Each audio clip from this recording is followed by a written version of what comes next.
checking my upkeep. What's up? What's going on, everybody? And he shows me the submerge that he can't cast now because it's part of the cost. We're playing some pickup games here, I mean, Vintage. That's just like not a thing anyone would ever think about. And I was like, get there? Do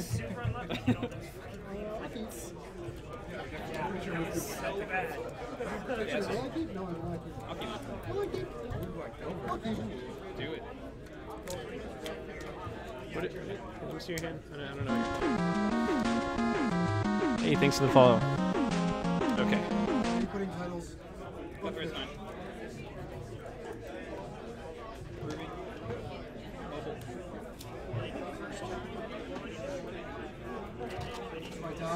Flooring. I think so.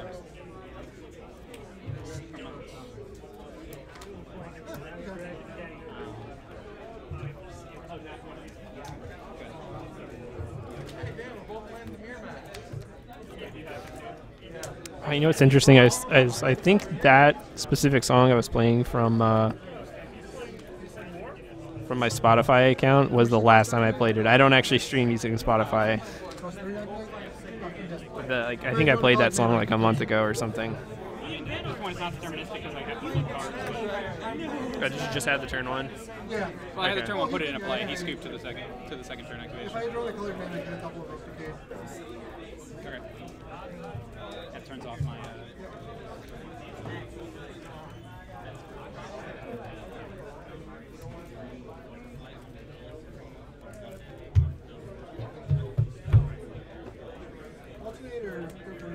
We should probably alternate if we jam a lot of games.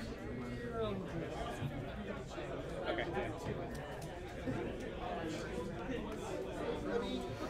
Yeah, Vintage hype. First round's firing, by the way, for everybody watching at 6:30. Playing some pickup games for now. Also waiting for our commentators to hop on.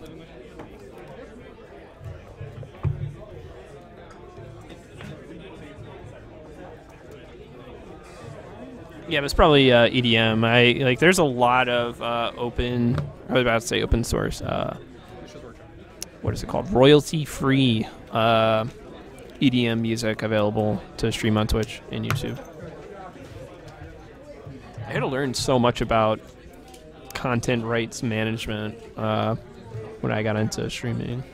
It's really complex. I mean, if you want to do everything right.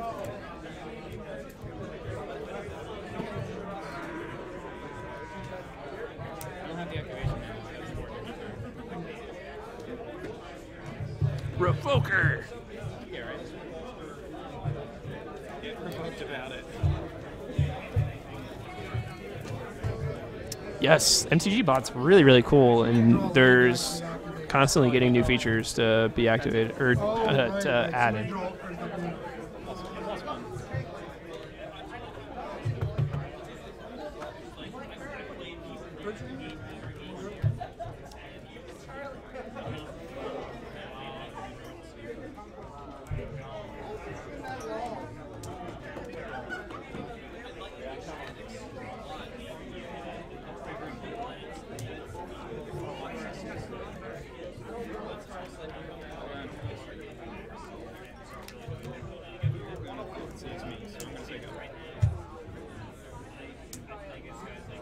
I just sent a smiley face to Rudy on Skype, and it autocorrected to a smiley face with hearts surrounding it.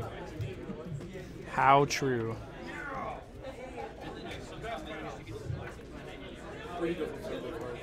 What's up?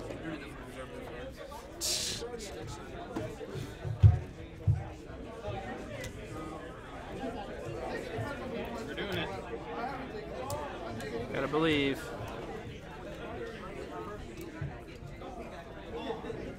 Uh-oh. The clock ticks.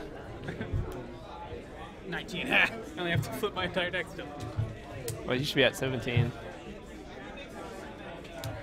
Uh-oh. 17. Yeah. Wow, for once I have right life points right. Whoa. Mark the calendar, boys. I'm good.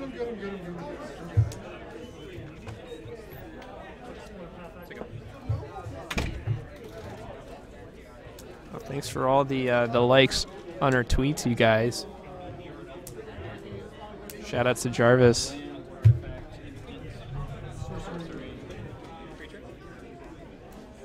That is below the Chrome box, not the imprinted card. Oh, that is a Mishra's Workshop. That is a proxied. It looks like a proxy Onslaught land, or I'm sorry, a playtest Onslaught land. It's a Baronmore. It's a Baronmore, I'm being told. It's a Baronmore playtested into Workshop, but that's gonna be it. You would reveal the 5-drop drum 0-drop. Yep. Yeah, Mishra's Factory. Kevin. Oh, you living wished for that, by the way.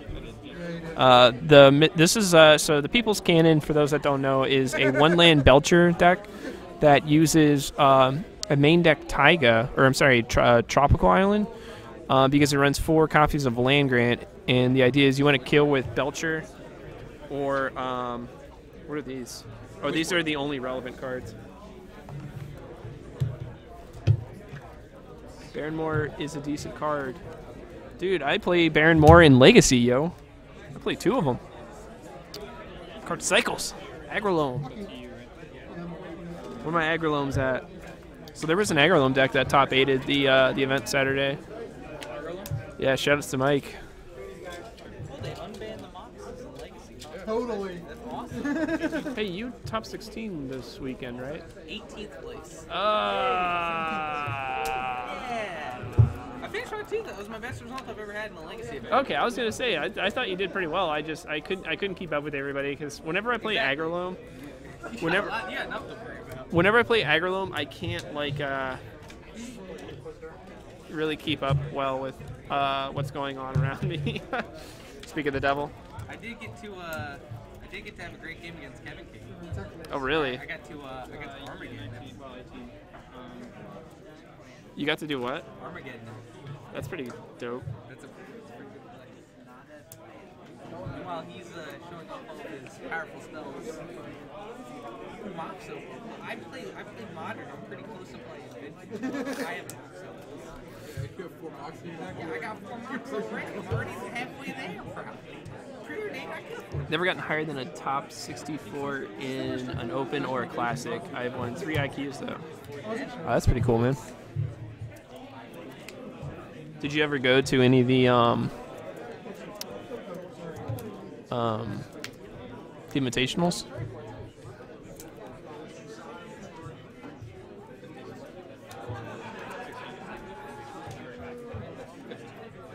Is that attacking? Ooh.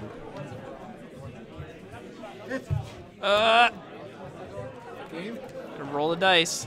Don't concede. Don't concede. He just flips it. Yeah, well, that's the thing. Oh, okay. Yeah, that's why I said don't concede. All right. Hype. Sir, you have to discard your hand. Okay. Oh, you had the force backup too. That's beautiful. How many do you have to flip? What are you at? 9, 10. That would be enough if I had a mountain. 11, 12. So you have enough now. Okay, No, it's not 13, about 14, it's 15, not 16, 17, 18, 19, 20. We got there. Okay. I mean, you get to see the whole deck. I'm playing golf geek.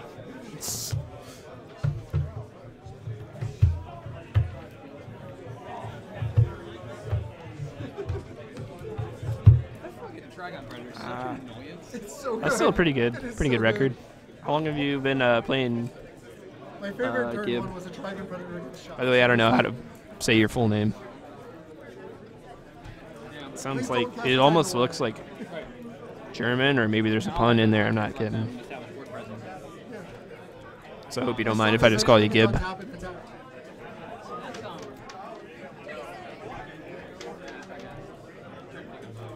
You report 830. What is that? It's like tap 2 artifacts, pick 1. Tap an artifact, pick 1. 3 mana, red enchantment. They play it in Affinity and Modern sometimes. Mostly on the board, but people are wacky. And you're the one who's up. Alright? Okay, I'll keep. I'll keep it. Okay. Rude. I'll keep it going. And mobile. Yeah.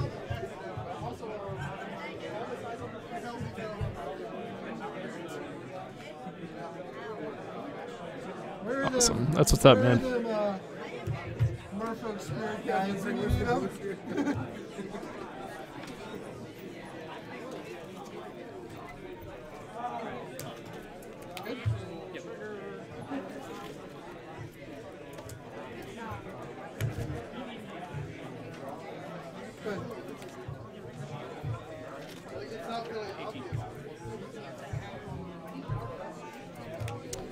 shout outs to Bratza, watching from home, man. I just got your message.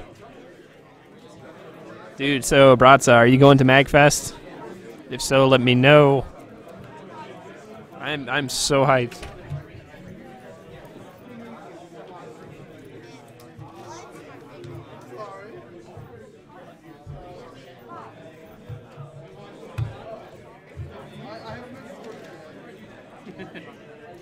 Where are you from, Gib? Where do you play at?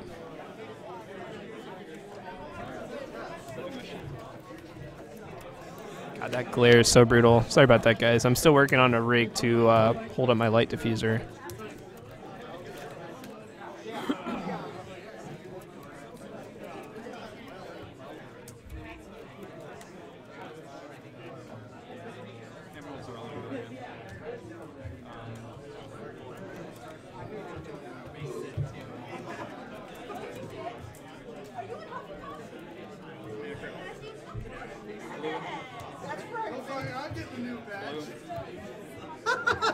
Isn't the new legend rule great? Restricted.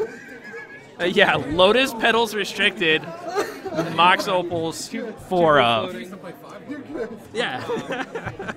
Nothing floating. Oh god. Different. What do we do? We shuffle hand and yards in, and then draw Draw 7. I mill 10 to exile. That's what's up, man. Okay, so you must be near the DC area then.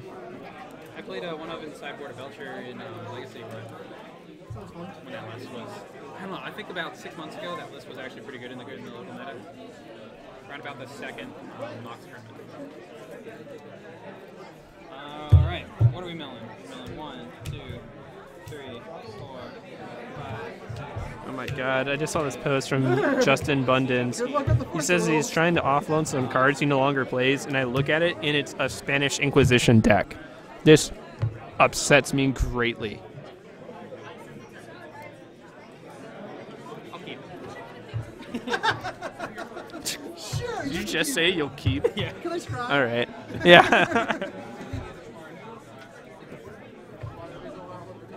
So life points are, what, 2020? Is anyone? I don't think. Zig, I don't know. I don't think anybody's taking damage Is this yet. the game you proved me? Or was that last game? I don't know. I don't know. Oh, you're one of those people that lives in a city and doesn't own a car, huh? One of those guys that I constantly drive around everywhere. That I don't mind at all. I can definitely respect not having a car payment. That is a good life choice.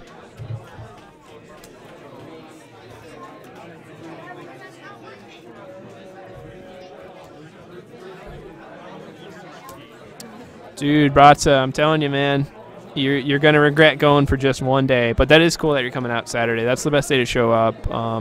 Definitely make sure you check out all the bands there. I spent like 6 hours in the concert hall last time, and the indie room's awesome. The arcade room's awesome. Like legit, shout out to MagFest. It's gonna be awesome. And hit me up if anyone else is going. We can hang out and drink and play some video games. Kevin, you use Gitaxian Probe, right? Yeah. Okay, so you're at 17 now. Thanks for the help there, Bips. Anything's an option. You know, that's what I used to say when I would say I used the Punishing Fire creature. I used to say I bipped it. I just bipped it.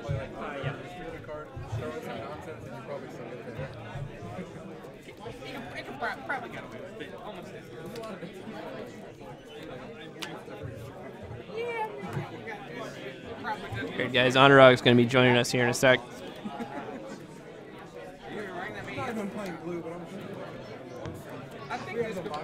Hello? Hey, what's up? What's going on, Anuraag? Hey, not much. How's it going? It's going alright. We're just playing some vintage here while we warm up. Oh, that is exciting. I cannot see the screen yet. Oh, yeah, you're right. Thank you. Not a big deal, though. I'm pretty sure I could do blind commentary all night. Oh, yeah, man. Because you're a complete boss. More like I'm just a huge savage. I get lucky all the time. How's Oh, God. So what? Tell me about Saturday, man. How'd it go? Dude, Saturday was just like insane luck. There was a 5K, Eternal Extravaganza 4, like a 90-person tournament, something like that. I don't know what it was. It was a great event. Prop shout outs to these guys for You were at 17. running it and everything. But I played Miracles for the 7-round event, and I went 5-0-2 in Swiss, and then I won my top 4 match. And it was a blast. I don't think I should have won my top 8 match. I don't think I should have won it, but had some cards in the sideboard, drew some cards from the sideboard, and got really lucky. So you that's the modest way of saying you killed it.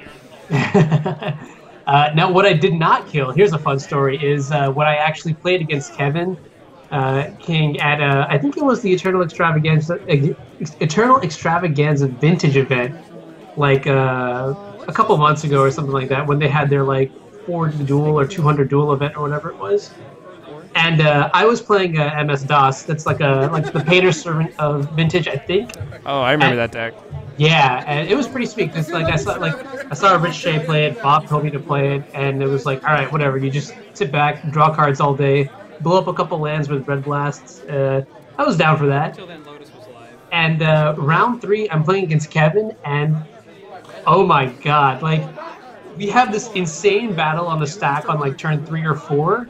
Where literally 7 Force of Wills get cast. Yeah, there was a painter in place that were doing weird things like Force of Will, Pitch Mock Sapphire, etc., etc. And then like I win that counter war, but then like basically both of us have no cards, and so I'm just like I'm beating down with a Painter Servant for literally 12 turns, and kicker Kevin has a Mana Crypt. And so I'm like, oh, I can win this match really easily. For 12 turns, he does not take a single point of damage off Mana Crypt. And then I die. What? Yeah, it was insane. Do you have any comment about your game against Anuraag at Eternal Weekend? Oh, he said you won 12 Mana Crypt flips. Yeah, no, I won 5 in a row. He 11'd me with a painter. In one turn, we cast 7 forces between us, but between all of my Wheel of Fortunes, we ended up casting somewhere around like 9 or 10 forces, not counting back negation. Oh my god. Vintage, everyone. Vintage is the greatest formula. I won it on the last game by like milling my entire... I cast like 2 Diminishing Returns and a Twister on my last turn to win it for Xaxes. Like, minus Tezzeret for 4, use the LED, kill you. It was literally insane. It was probably the most like adrenaline-pumping match I've ever had in my life. I mean, because... like Belcher is so powerful. Every turn it's just like, does he have it? Does he have it? No? Okay. And then like back on the roller coaster, that's just like climbing up, and then the next turn drop again. Like, does he have it? And, like, I mean, he got there eventually. I will. Yeah, go ahead. Playing against Belcher without Gitaxian Probe in your deck is the scariest experience ever, I think. Oh yeah, I feel like even with it, like it's still probably a little. Yeah, you can see it, and then it's like you can see that they have like Force Pack backup, and you're just like, well, this was fun. Exactly right. Yeah. I will say something though. I did get a little bit carried away in that match because I had the opportunity to demonic tutor for a grindstone and just kill him, and I decided that I wanted to keep playing this game of like Russian roulette or whatever with the Mana Crypt.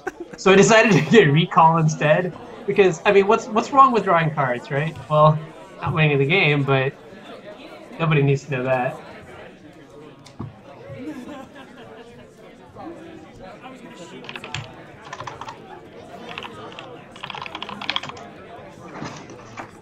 So I think Rudy and Chris said they would be joining today, right?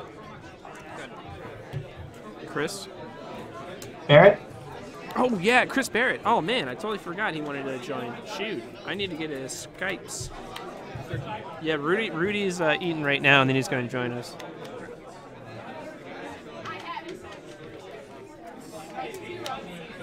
I'm totally not keeping up with life points. What are they right now? 13.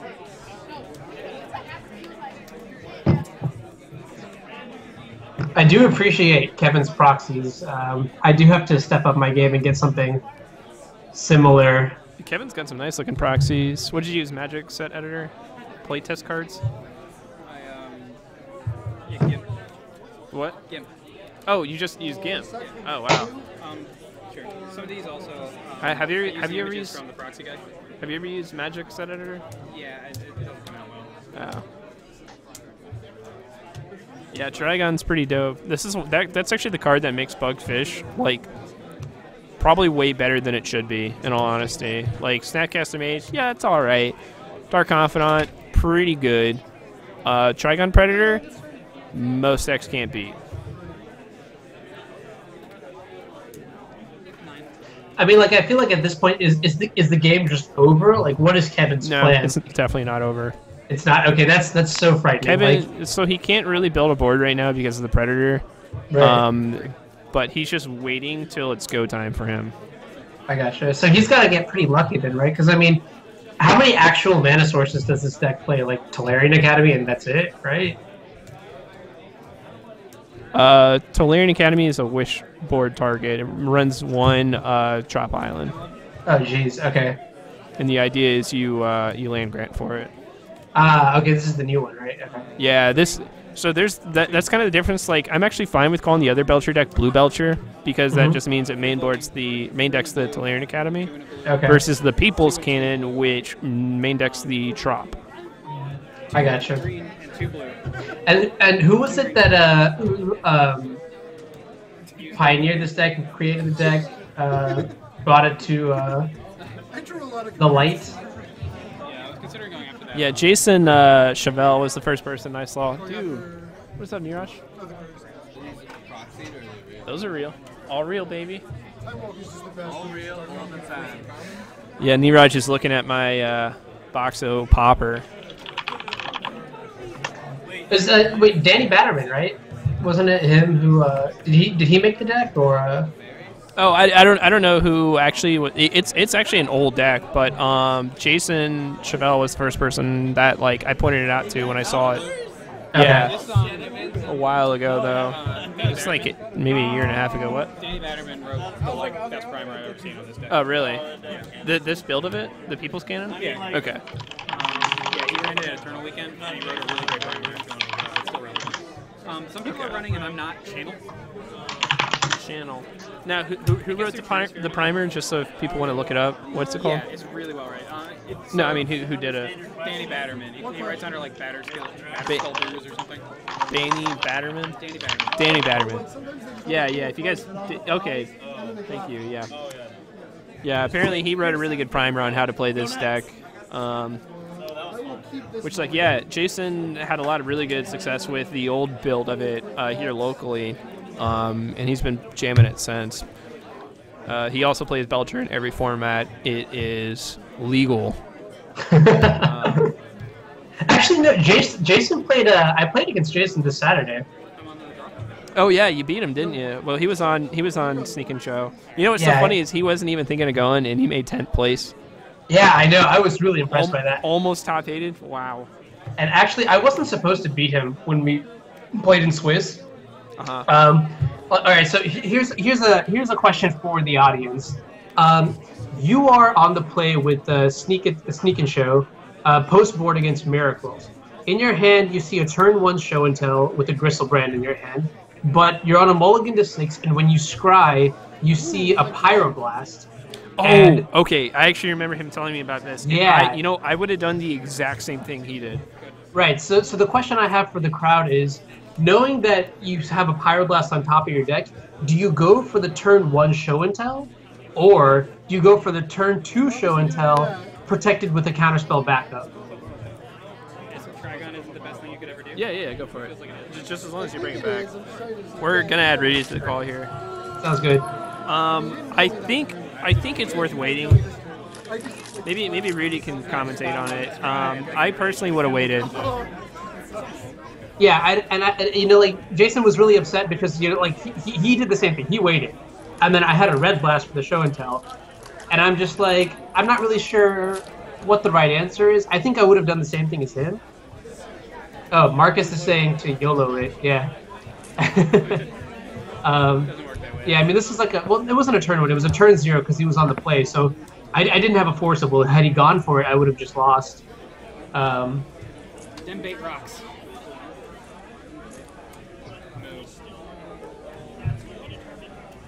Yeah, I was going back and forth in it. I think if I actually sat down you could probably do the numbers, right? Because it's like what is on versus off if you let both players draw a card and play a land. Right? So my thing was the only thing you're actually turning on at that point is Flusterstorm. And I can't actually remember if you ran Flusterstorm or not. I want to say you do. Yeah. It's pretty typical to see at least 2 Flusterstorm in the Miracle sideboard. So, I mean, like, well, actually, what does Red Blast even stop in the deck? It stops Force of Will. Force, Pierce. Yeah. But Is I don't. Is there anything else?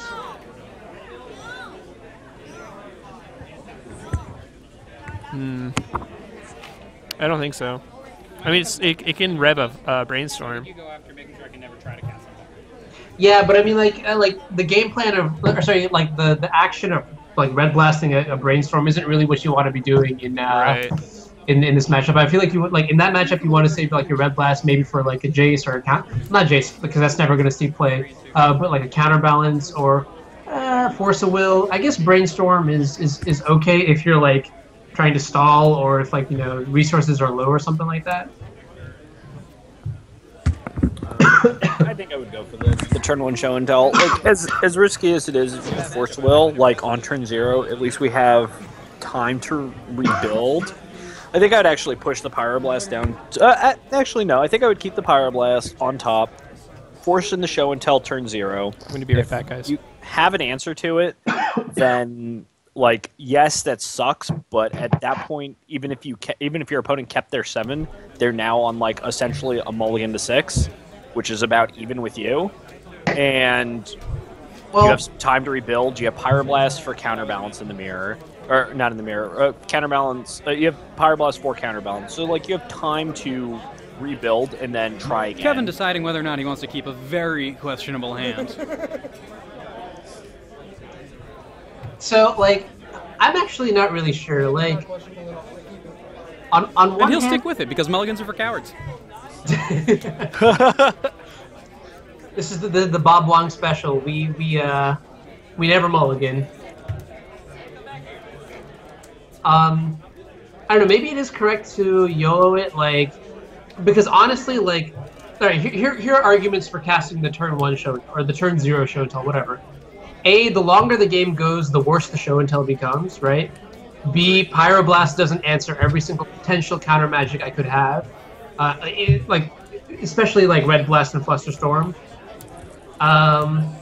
What are the reasons to do it? Like what you were saying, right? Like, even if they have the Force of Will, we're sort of at parity. Though I'm not really certain about that because if my opponent went for the turn 1 show and tell, and I had a Force of Will, the next thing that pops into my head is immediately to just start countering their cantrips, because that means that especially because you're on a mulligan to 6. That's a very important thing to remember. Repeatable mana. I have this next turn. I don't have it. If I miss. 1, 2, 3. So 2. Go ahead. All right, so we're waiting for one more before we can start. Somebody's late and already called in saying that they're on the way. All right, unfortunate. But I did get to walk by Larry watching him play my Tron Pauper deck, and I'm pretty sure he had every piece of Tron on the table. That is awesome. And he only had one creature out. So what just happened? How did the Belcher die? What just happened there? He has a Trigon Predator, and when Trigon Predator deals combat damage, you're allowed to destroy an artifact. I went for the non-deterministic win, and I flipped it as a second card. Belcher fizzled, apparently. Oh, Belcher fizzled. Whoa. Yeah, it only hit for 2. Dang. Awk. I think a pretty good chance. Yeah, Has anyone done Yeah, the last time I saw Belcher fizzle, and spoiler alert, my friend was playing back in Atlanta, and he was just comboing off. And his opponent scooped as soon as he resolved the Belcher. And he was just like, all right, just for shits and giggles, show me, like just go through it anyways. And the top card was a Tolarian Academy. It was oh like, boy. I forgot to make you This is with the Blue Belcher list, yeah. Why am I playing you? Yeah. Oh, are we I don't starting? know. Do you want to do the feature Here, match? I gotta go do the pairings real quick. I'll be right back. All right, sure. You can just be the feature match. It's cool.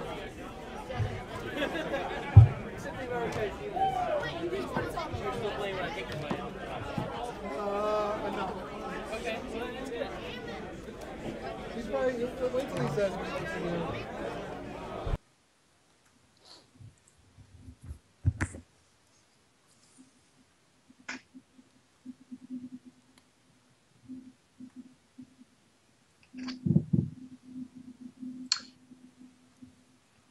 So, Rudy, how are things going with you?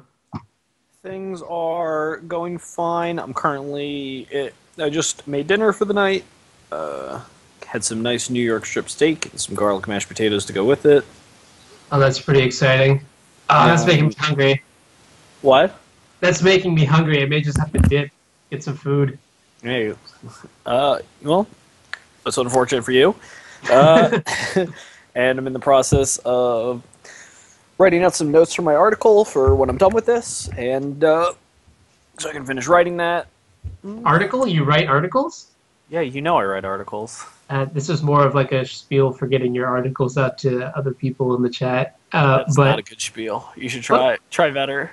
all right, I'm gonna take two. Articles. You write articles? Magic articles? I think what would have been a better lead-in, Anuraag, is you write articles? Where can we see these articles of yours? I think that would have been much better. And that's why you do the writing and not me. Rudy Bricks, everyone. Yeah, if you guys are interested at all in reading any of my articles, they're all terrible, but they're all fun to read sometimes, and I like puns and jokes. Sometimes they make their way in there, slip past my editor. So feel free to, if you really are interested, to read them. You can go on mtgcardmarket.com, and you can read any of my articles. The one I'm working on this week is about Modern and about the rebirth of Jeskai Control in Modern. I vouch for that one line where he said that his articles are terrible. Love them. Wow. Read my articles? I've read most of them. Oh. Are you my fan? That's great. Ah, damn, you got me. Secretly, I hide in the shadows. So who do we have playing today? Oh, that looks like Neeraj's deck box. Yeah, it does. It is. Surprise, surprise. All right, good. All right. Thanks, guys, for tuning in to Snapcasters tonight. We are streaming from, I believe, Games and Stuff in Maryland. Tonight we are going to have 3 rounds of Legacy. And right now what we got looking for us, it looks like a matchup of lands between potentially a Land's Mirror. I saw a Sphere of Resistance from the right side. Yeah, it looks like there's going to be a Land's Mirror if this is Neeraj on the left. So Neeraj is a red-green lands player. And I always forget how to spell the last half of your last name. Okay.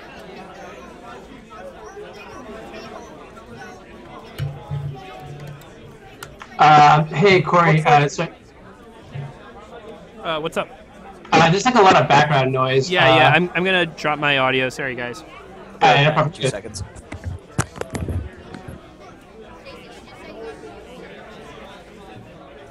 So it seems by the deck titles that we have Neeraj on the classic red green lands versus Rory on what I take to be Kurt's newer variation with the main deck Molten Vortexes. That seems pretty exciting. I know the lands mirror is really complicated, is really slow, and is also very, very, very easy to mess up. That being said, I don't really know too much, but I do know that Rudy has been playing lands for a while, and You're getting compliments on your probably has some more to say when he gets back. Yep, but it looks like we have a lands on lands mirror, which is actually really difficult to really maneuver. It's very similar to a control matchup. I really relegate lands to a kind of interesting subcategory in Magic in general because it's kind of a control combo deck. You have all these control elements between, Rich Import and Wasteland and Loam, and you have cards like Tabernacle, the Pendrel Veil, and all these cards that just kind of work to control the board. And then you kind of end with this combo of Dark Depths and Thespian Stage, or sometimes you kind of grind your opponent out with Punishing Fire. And this is certainly going to be an interesting matchup since both of these players are basically playing control decks against each other. And what's really interesting, I think, about these kind of control decks just in general is that the way they play is on the field and in their graveyard. They don't really use their hands or the stack to really make any moves. So it's certainly really interesting. It's going to be really interesting to see how both of these players maneuver. And off the bat, we're going to see Rory take a mulligan down to 6. Malpheus, actually, I think the evolution, or I don't know if it's like a progressive evolution or not, because this is a very new variation of the deck. But the key difference in this version of the deck is that instead of playing the Punishing Fire Grove of the Burn Willows engine, you have replaced it with Molten Vortex. And this allows for a couple changes. I think most notably is that now you can increase your Taiga count to 4, as well as up the fetch land count to, I believe, 6.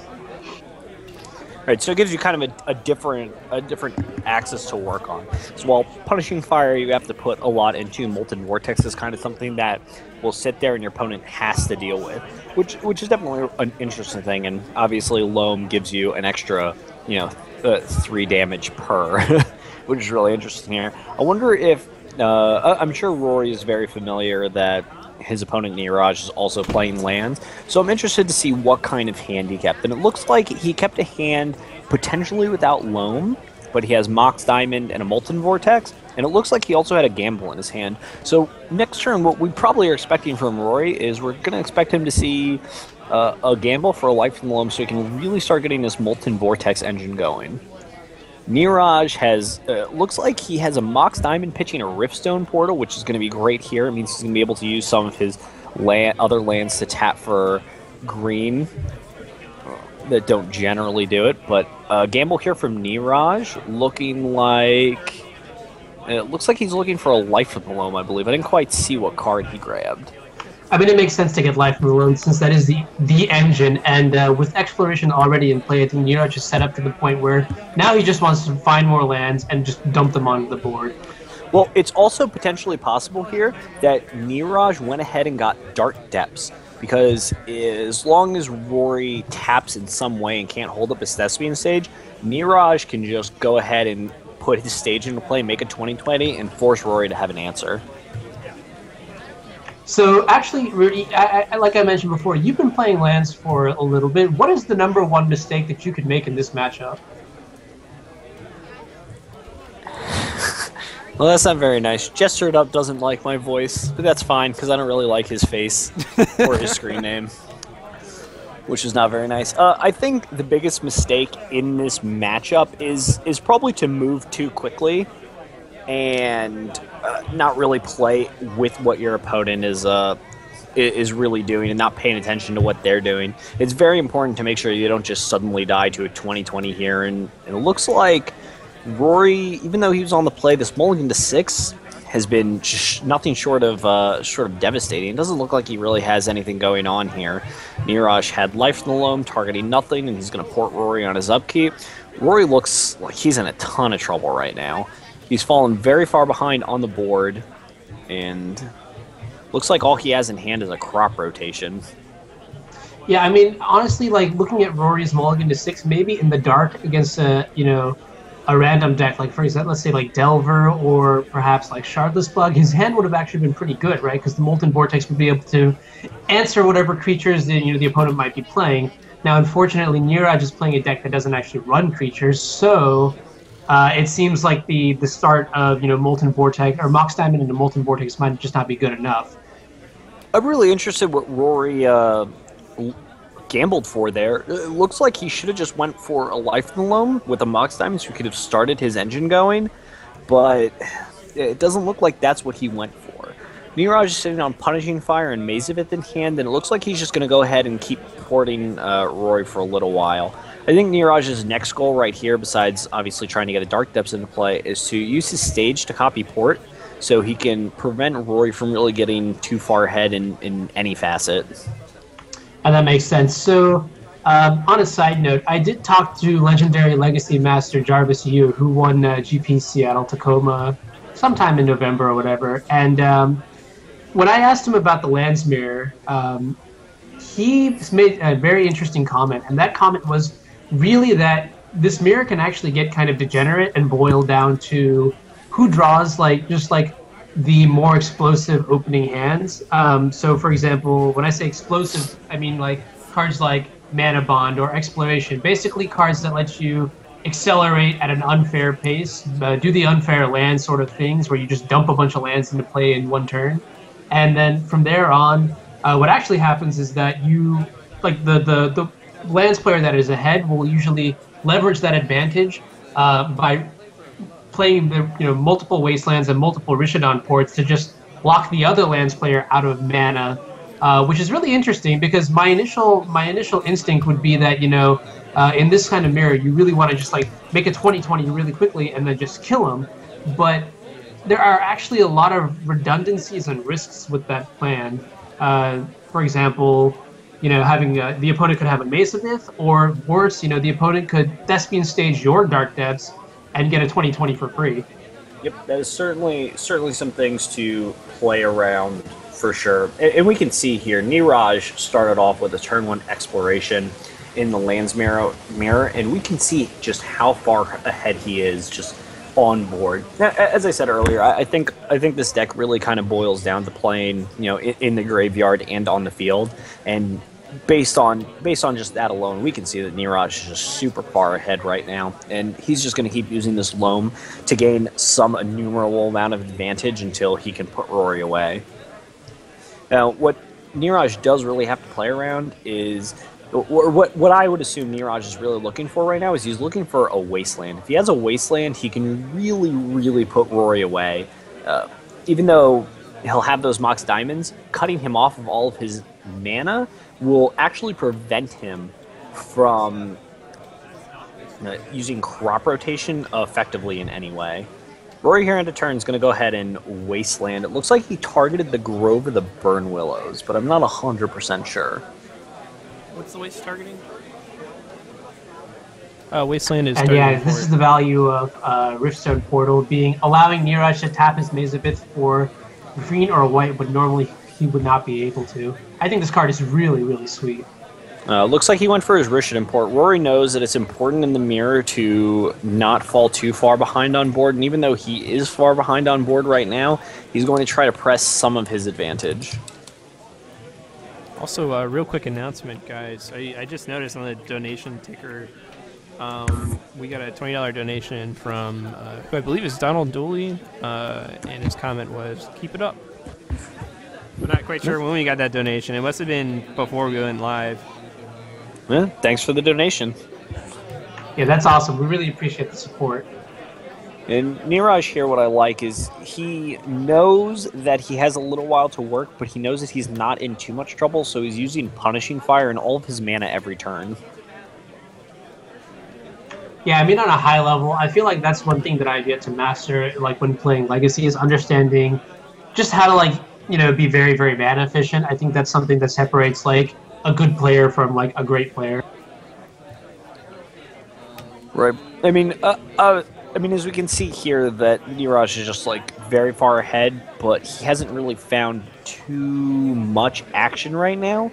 So he hasn't really pressed his advantage too much. But right here, it looks like Neeraj found a second Rishodon port, and now he's going to be able to really try and keep Rory down. Even though Rory has his own port, and he's going to be able to start porting Neeraj's port, that's not really a great position for him.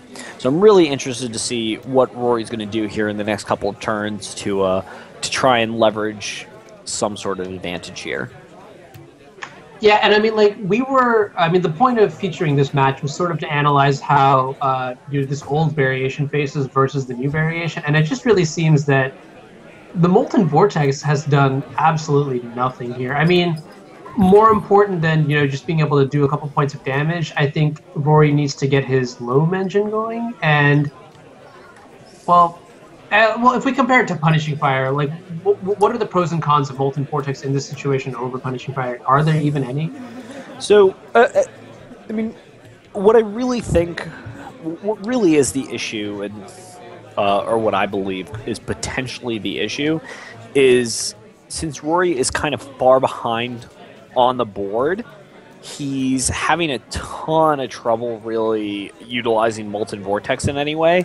What he really needs is all these lands, and he needs to play out a lot of his lands so he can start to have some sort of advantage on the field. Right now, he doesn't really have any. So because he has none on the field currently, he's not really in a position where he can try and work his way out of this scenario. So what he's really looking for is to just keep playing lands every turn and hope Neeraj doesn't get too far ahead in any way. You can see Rory's working very carefully to hold up a green mana with his Mox Time in every turn for that crop rotation. So in response to Neeraj trying to combo, he can Wasteland and prevent the combo from happening.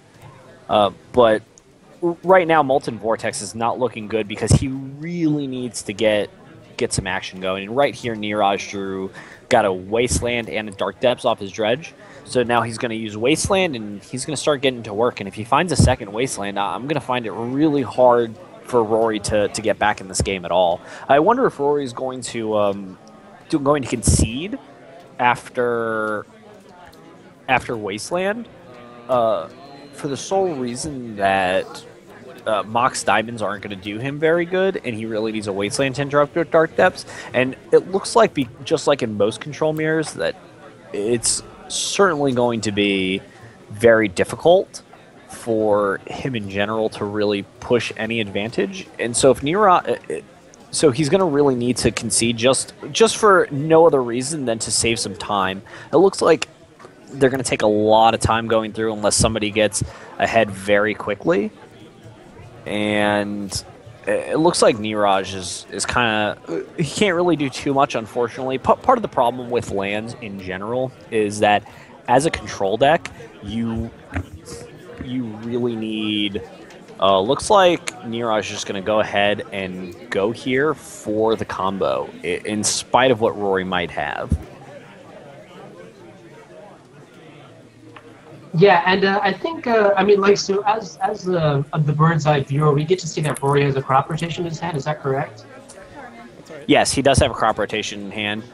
He's been kind of holding it this entire moment to crop rotate and Wasteland in response to this stage, attempting to copy. And Neeraj doesn't have a good answer here, so unfortunately this is just going to happen. Rory's going to get a chance to untap and Life in the Loam and get a Wasteland, but even with Wasteland here, I think without an exploration, Rory's just going to fall way too far behind. We can see here, this exploration that Neeraj played on turn 1 has just pulled him leagues ahead of Rory in the mirror. When in doubt, ask Legacy Legend, Jarvis you. Do you have his phone number? Can we give him a call right now? Get Jarvis on the phone. But yeah, so the point, the one observation is that, I mean, we probably can assume now that Rory doesn't have like a main deck Bajuka Bog in his graveyard or something like that. I mean, if he did, do you think he should have pulled the trigger on crop rotation to get the Bajuka Bog and like exile Neeraj's graveyard a couple turns ago? Yeah, I think him having Loam. Well, the thing is I'm not sure if Rory is actually doing this, but one of the things I like doing, especially against lands players, is writing down the lands that they're taking back from Life in the Loam, so we can try and take up all the advantage that we can. It looks like Neeraj is just going to go ahead and try and make a 20-20 again. Yeah, I mean, at this point, Rory with 2 cards in hand, no access to Karakas or anything to now remove this on-board 20-20 from play or protect it from the potential Wasteland. Right. And sorry, when I say that, I mean, the Wasteland will answer something like Macejka, so that's not like a reliable answer to the 2020. So I think the game might be over. Maybe Rory has some miraculous... Well, he might have a Karakas, and if he has a Karakas here, he can kind of save himself for a turn. I think it might be Neeraj's best... it looks like he's just holding up Wasteland and Port and just going to port him at the end of turn. Rory has a Loam in his graveyard. He's going to dredge Wasteland Taiga and concede. And we can see there, I think what really pushed Neeraj's advantage is just that turn 1 exploration. I think it looks like it was way too important in the lands mirror, and it just helped him push any slight advantage, even though Rory mulliganed to 6, and this deck does mulligan well. We can see that the deck mulligans fairly well. Against a lot of other decks, like any fair deck, Rory there would have been in a pretty solid position. He would have had Loam, he would have had double Mox Diamond and Molten Vortex on turn 1, so he would be able to deal with pretty much any creature threat, at that point going forward. But in the lands mirror or against a combo deck, he would have just fallen way too far behind. I'd say probably one of the hardest things about this lands deck just in general is knowing what kind of opening hands are fine to keep and what aren't. Yeah, and I feel like, I'm not going to say like I'm an expert with the deck, but I really feel like what's most important about this kind of, like your opening hand of this matchup is not necessarily card advantage, but velocity. I've said this before, where you really want to see like, your early explorations or mana bonds or, gambles or whatever it is so that you can set up more quickly or as quickly as possible.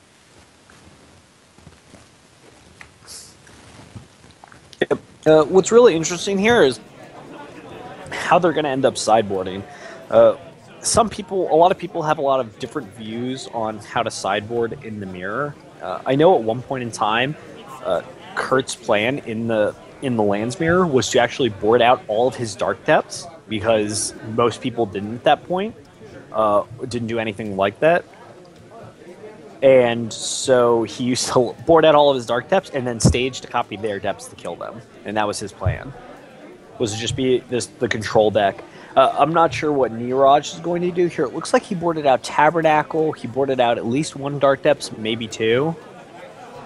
And he also boarded out the Glacial Chasm. Yeah, and I mean, those make sense. Those cards don't do too much in this matchup. Yeah, I think the cards that are going to be important in this mirror, and especially post-board, Rishid Import's going to be really important, Exploration's going to be really important, Wasteland's going to be really important, and I think these are going to be the cards that Neeraj and Rory are going to be hoping to open in their opening hand, so they can try and kind of get some use out of it. I also think it might be reasonable as well for Neeraj and Rory to board in some number of Crows and Grip. If your opponent has Exploration and you don't, Crows and Grip's a great way for you to prevent them from getting too far ahead. And it's also not unreasonable to kill a Mox Diamond. So killing a Mox Diamond, a Mana Bond, or an Exploration, even though it's obviously not great in the mirror, it's a good way to prevent them from getting way too far ahead. Yeah, exactly. You want to try and prevent these sort of scenarios that happened just now in Game 1. And I see in chat that people are talking about Blood Moon and the impact that it has against lands. Also with respect to Molten Vortex or Seismic Assault. And honestly, like, I feel like Blood Moon is just too powerful against lands. At least from a Miracles perspective, just like a case in point. So my top 8 matchup at the 5K this weekend was actually against a lands player who played very, very well. And what happened Game 3 was, I was down to 2 cards in hand after forcing a turn 1 Chalice and like a turn 4 or 5 Sphere of Resistance. And I have Volcanic Island, Blood Moon in hand, draw a card for turn, and I just slam it. And it's crazy because after that, just like he couldn't do anything. And yeah, I mean, he had. I'm sorry. What I was going to say, kind of piggyback on what you're saying, I think that's part of the reason that a lot of the lands decks are now moving to Molten Vortex is because Blood Moon is such a solid card against the deck in general. And while you're waiting to find an answer to a Blood Moon, sometimes you can just have a Molten Vortex in play and just loam and kill your opponent.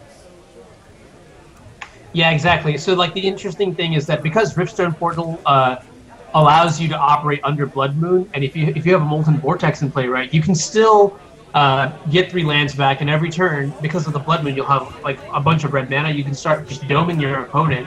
So it's a nice way to punish your opponent for thinking that that Blood Moon is like the end-all be-all. And here Rory's taking another mulligan to 6. Now, I think the mistake he made last time was keeping a mulligan or a 6-card hand that didn't really do anything in this matchup.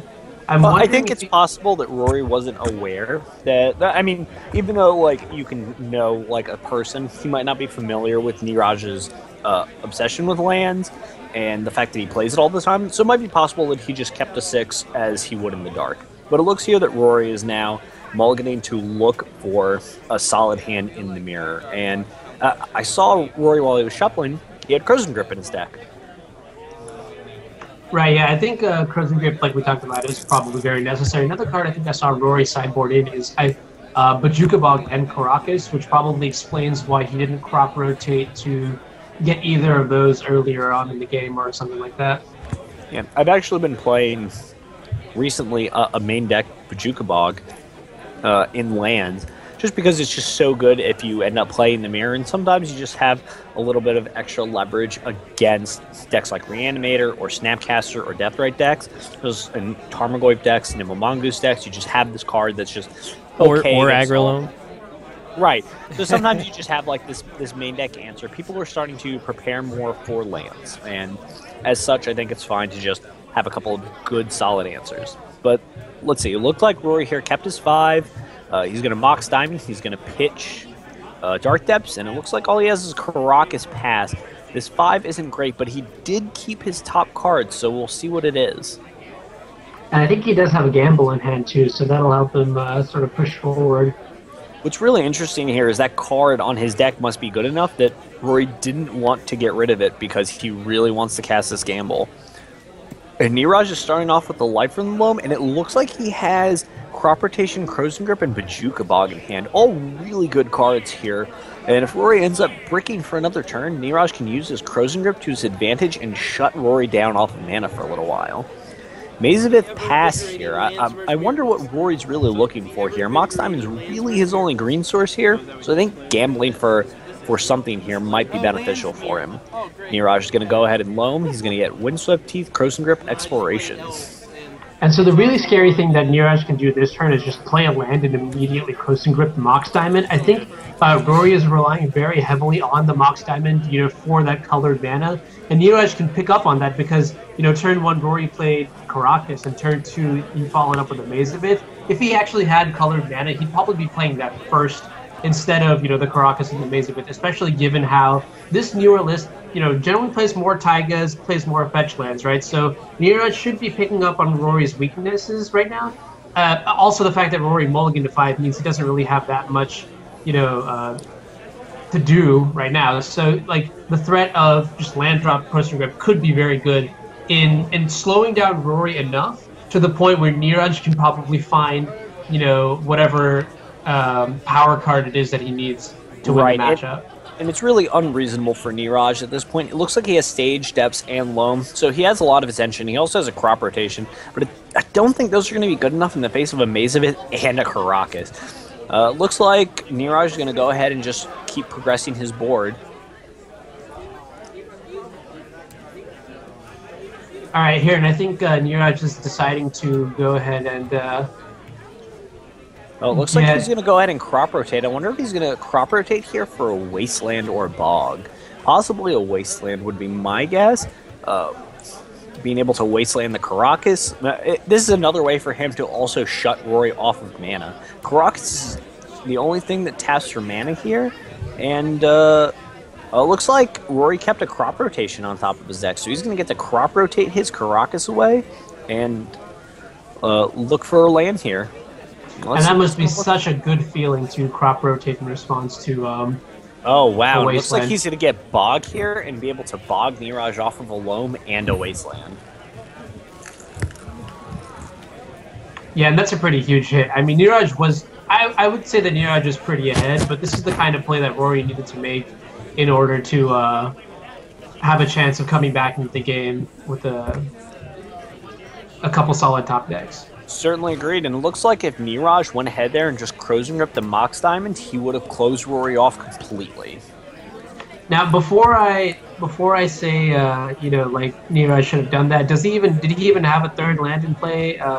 You said he had a Thespian stage, right? He did. He loamed it back on turn 1. All right, so yeah, he had the option to play that there. Maybe Neeraj, when you're watching this again, you could evaluate whether or not the play you made was or correct, or whether or not. Clearly, it's a lot easier for us being able to see hands. We're going to have a good idea here. Looks like Rory's just going to go ahead and gamble, and I believe he just put a Life from the Loam directly into his graveyard here. All right, so last turn Rory Bajuka Bog Neeraj, so maybe now Neeraj gets to return the favor. If Neeraj certainly has Bajuka Bog in his hand, would strongly consider it, especially if he just gambled for a Loam.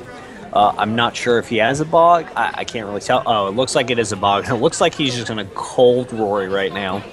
I think in a top deck war, they're both going to be in a little bit of trouble, but it looks like with Macejka as Rory's only real way right now to deal with stage, looks like we might be able to really close Rory off pretty soon. At this point, if we were to play Crozen Grip on Mox Diamond, and we drew another crop rotation, we could actually Crozen Grip and crop rotate for a Wasteland and close Rory completely off of green mana. And I think that's what Neeraj might be doing here. Yeah, and the beautiful part about this is that the split second on Crozen Grip prevents Rory from using the Mox Diamond to use, preventing him to use the Mox Diamond to cast whatever 1 mana spell that he could have potentially drawn. Actually, and I like what Neeraj did here. Neeraj waited until Rory's tapping out of green mana in order to crop rotate the Bajuka Bog and go ahead and get a Wasteland, and he's just going to cut him off of green right here and now. And then it looks like what my guess is here is for Neeraj after that is he's going to go ahead and play Dark Depths and make a 20/20, and then the second he finds a Wasteland or a Rishon Import, he's going to close Rory right out. And I'm sorry, Rory would be able to tap the Mox Diamond for mana. He just wouldn't be able to cast any spells. Split Second allows you to use mana abilities. Right, that's a good point. Yeah, the only reason I bring that up is you can, with Grove of the Burn Willows, you can return Punishing Fire if someone tries to extirpate your Punishing Fire. You can announce that you're tapping Grove for colored mana and then putting the trigger on top of their Split Second spell. That's a good point, and I guess that's really good to know. Yeah, I've done that before and had to explain it to the judge. Yeah, well, I mean, that's good things to know. If you guys ever play with Punishing Fire, that is actually a really interesting note to know and a good way to learn.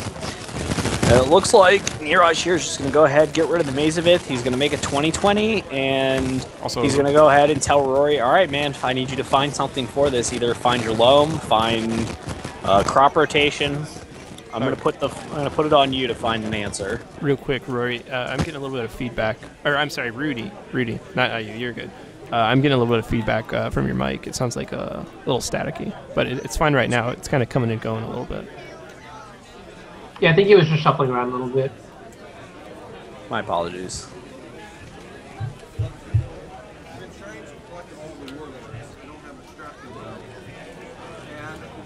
Nope, still there. But it's interesting to see that Rory has kept in his Glacial Chasm as well as his Molten Vortex. Glacial Chasm here is going to shut Neeraj off. Neeraj needs to find a crop rotation or a Wasteland. And it looks like he found a Life from the Loam for a Wasteland to close Rory out. Alright, and that was a pretty impressive display. As we saw there, and this is one of the things that I was trying to mention before, is that it was so important for you to have something on the board. This is a control deck that really uses the board effectively to kind of control the game here. And Rory just fell behind very quickly and very early. Mulligans clearly aren't helpful in any form. And when Neeraj had an Exploration, and then it looks like he just had all the tools that he really needed to get going there. Yeah, and like that's why cards like Exploration are so important. It's because it's like you're saying, right? If in this matchup things are decided by the amount of board presence that a player has, you want the card that allows you to enable that as much as possible, right? And the number one card that comes to mind is Exploration, because it allows you to play multiple lands a turn. Same thing with Mana Bond. It allows you to dump a bunch of lands onto the board in one turn.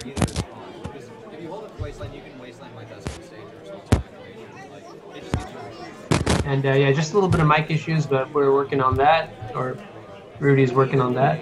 Sorry, trying.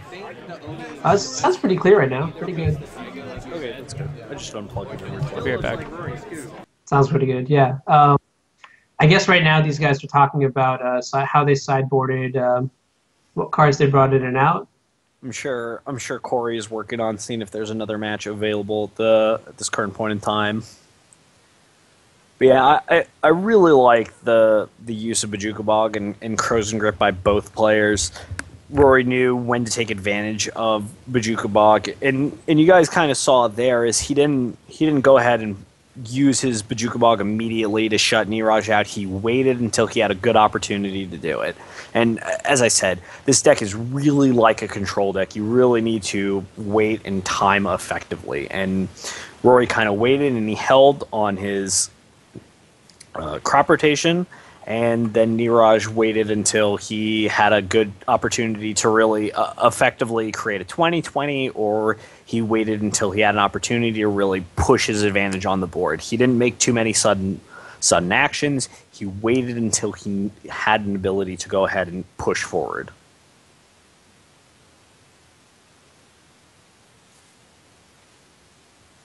Yeah, so what I'm interested in seeing actually is what that last... Is that a Macejka Bog right next to the Caracas on Rory's side of the table? Yes, it is Macejka Bog, Caracas, 4 Crows and Grip. It looks like both of these players sideboarded exactly the same. Now, what I will say might be interesting is if Neeraj was familiar that with Rory's deck, or maybe he saw a little more of Rory's deck, he might have seen that there were no Grove of the Burn Willows in his deck and no Punishing Fires. Neeraj might have actually boarded in Chalice of the Void. Even though crop rotation, gamble, and exploration are very good, having a Chalice on one actually colds Rory's deck. The only way he can win after that is to loam and find a stage in the depths. And I think that is something that Neeraj is able to handle. Right, and that's actually a really interesting point. I mean, like, the merit of doing something like that, and I'm not going to lie, this is the first time I've ever heard of something like this, and so it is sounding a little bit unorthodox for me, but I can immediately see that, like, if there are other cards in the matchup that aren't necessarily, like, that great, like, maybe the other copies of Dark Depths or whatever it is, I like Chalice because you have the option to control the game. Now, it may not necessarily be correct, but it is definitely something worth testing out. It is certainly something interesting. When you know your opponent has 4 Molten Vortex in their deck, and that is really their only way to kill you minus stage, it's potential that if you ever get ahead on board, a Chalice on 1 actually might just win the matchup for you on the spot. Right, and I guess so. Another point about this match is that though both players brought in exactly the same cards, they did take out a different set. So, for example, Rory had the Glacial Chasm in post board, right? I don't know how many copies of Molten Vortex he had. I think Neeraj or Rory? Rory has 4 Molten Vortex in his deck. Yeah, but I mean post board in this matchup. I'm going to go ahead and guess maybe 2.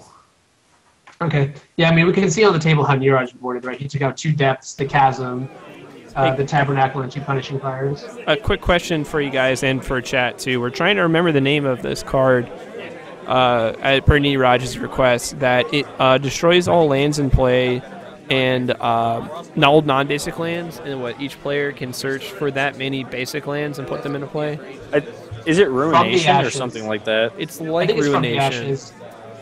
It's like Ruination, but yeah, it's not Ruination? Ruination just straight up destroys all non-basic lands. This is from a Commander set semi-recently, like within the past couple years. I decided to vote out. Oh, you take Ashes? From the Ashes.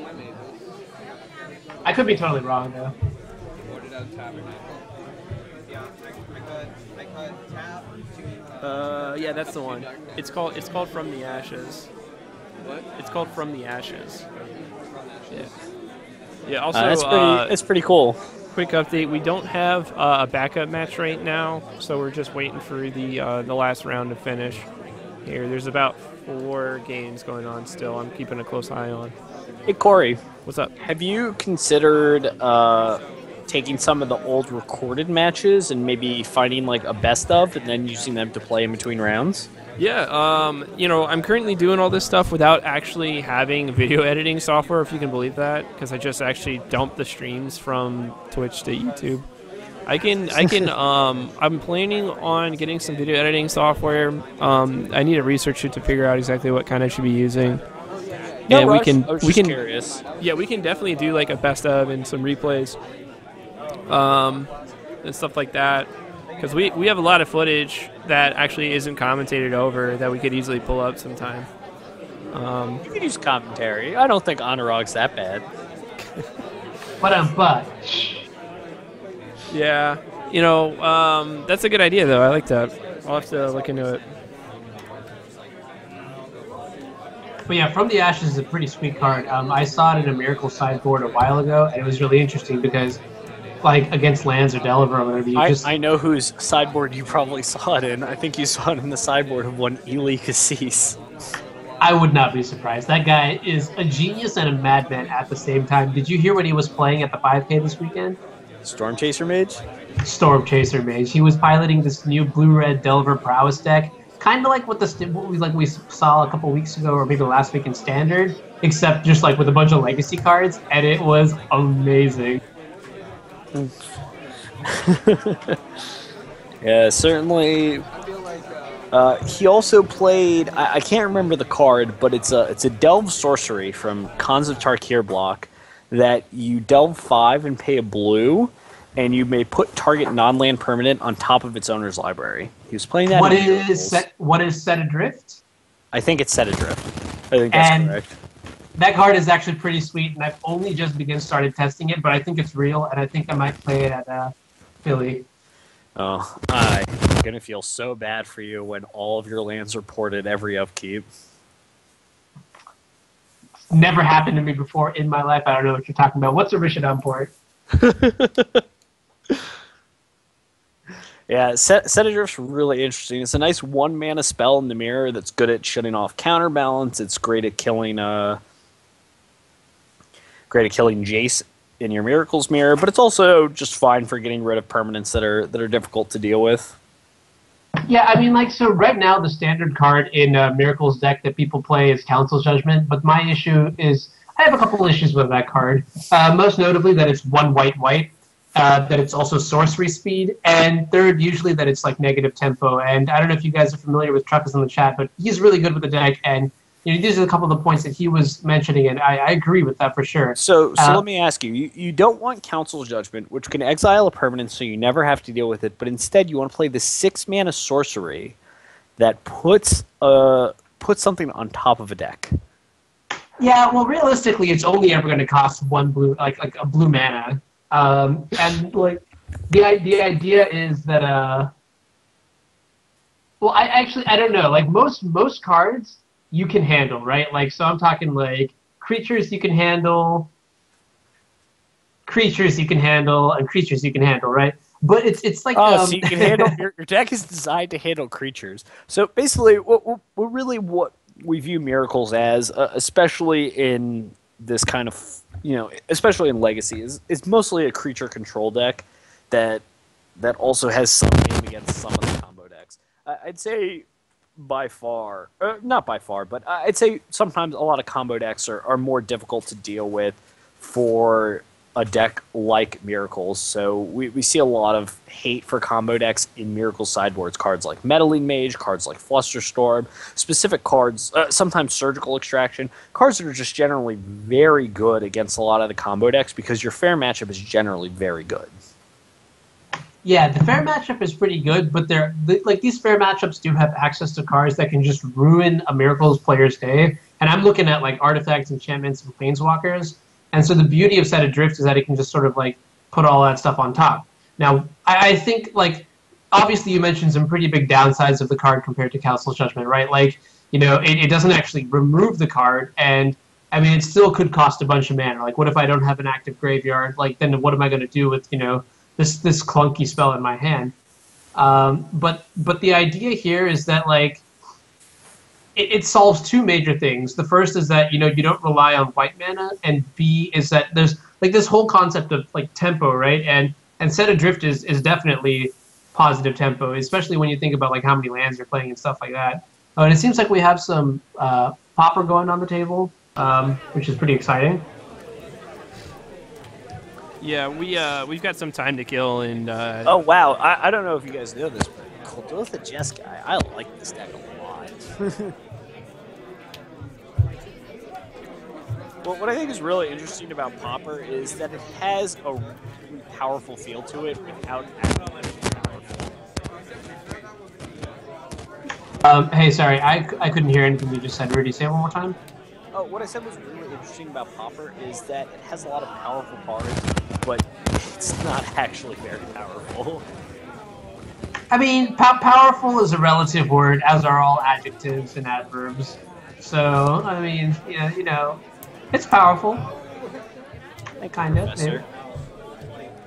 It looks like Kevin King here used both of his lightning bolts to put away Dreamstalker. It's a fireball, right? Okay. Wait, Dreamstalker is a 1/5, right? Correct. That is absolutely ridiculous. I certainly think it might have been better for Kevin there to attack first, see if he can induce a block from his opponent. Oh, was it Firebolt plus Lightning Bolt? Thanks, Regal. I missed that.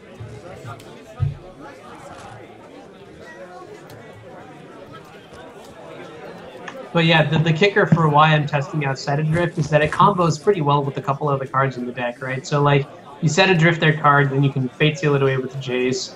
Or, you know, in their draw step, if it's like a really troublesome card, you can Vendilion click them. Or, if you're awesome and spicy like I am, you could Predict it away and get massive value off of it, etc., etc. You are a very powerful wizard. I do very sorcerous things. Is there a penis on that Ancient 10? It's supposed to be an Ancient 10.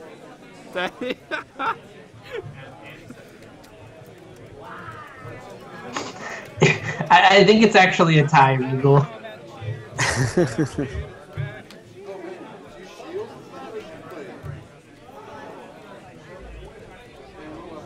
Oh, on the Ancient Den. That could be it. I see it. It's a pretty phallic looking tower. That's not... No. What I really like about this Kuldotha Jeskai deck is it uses a lot of... it just has a lot of value in it. You use Core Skyrfisher to return cards like Mole Drifter or Ichor Wellspring to draw a bunch of cards. Yeah, that's pretty sweet, actually. I know nothing about Pauper, so what are some of the things I need to know about Kuldotha Jeskai besides what you've just told me? What is the actual win condition? Just attacks. It has Mole Drifter, it has Kuldotha Rebirth, it has these 2/3 flyers, it has some 2/2 crown guys, lightning bolts, fire bolts. It generally just tries to use some advantage, just gain a lot of it. It just uses all of its cards to gain a ton of advantage, draw more cards, and hopefully close the game out with a lot of flyers. Gotcha. So if I logged into Moto right now, bought this deck, how do you think I would do in a Pauper Daily or a Pauper League? Probably terrible because you don't know anything about Pauper. But it would be interesting to watch you play it. I think I would tune in for your stream, tease you for like 5 minutes, get bored, and then leave. Yeah, I mean that would probably be the selling point of the stream if I actually did that. Watch me lose a Pauper. Yeah, streaming's really hard. So is writing articles. Magic is just hard in general. Oh yeah. The hard thing about streaming is that like, as you make plays, and I love that decisive hand motion by Kevin. But the hard thing about Moto is like when you're streaming it and like you're just like going along, going along, and you like sequence your cards with whatever, or you cast whatever spell and do whatever, like, you know, lightning bolt instead of swords to plowshares. You have to explain it sometimes because like. You want people to know that you're not making the wrong play, and like that takes up a lot of time. And then sometimes you're actually just wrong, and like I don't know. It's definitely a learning experience. I feel it's like another avenue of Magic to master, just to get better. Right. It looks like both of these players are playing just a lot of good value decks. Playing Pauper kind of reminds me of playing Battle Box. I don't know if you've ever played Battle Box, but this certainly reminds me of it. I actually have not. What is that? Battle Box is essentially you get 10 lands. You have 5 basics, and then you have 5. I don't know if you played in Return to Ravnica, but in Return to Ravnica, you had gates. And gates were these dual-colored lands that came into play tapped. And so you get 5 of the colors. You get either enemy or you get the allied colors. And your opponent gets the other, and then you get 5 basic lands. And then you basically get a pile of random cards, and you draw X amount of cards, and you get to play 1 land a turn from your exile pile. So these are these 10 lands in this special zone. You get to play 1 of those lands a turn, and then once you hit that 10th land, that's it. That's all you have. So it's kind of interesting playing a game of Magic when you only have about 10 lands to play. So you got to sequence your lands correctly and play with what you have. It's certainly an interesting format. I think I've seen people play this around at GPs and stuff, just like in the casual downtime between rounds. Yep, it is certainly something that I really enjoy. I really want to build one of these battle boxes. I just haven't really had time to.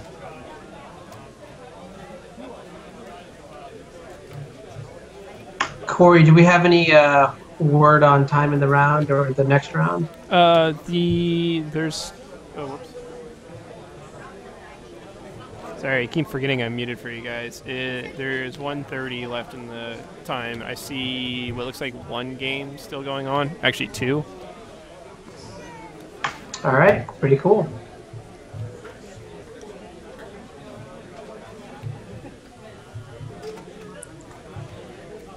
Bugs Pigs. I'm going to click this link and find out what it is.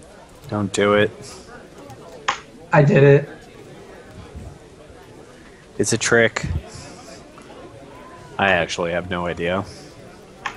4 Brindleboar, 3 Crypt Rats, 4 Fume Spitter, 4 Crowsontail. I have to close the link now just so that I... Don't get too distracted. Yeah, so I can wake up tomorrow and go to work on time. Fortunately, I didn't lose my appetite.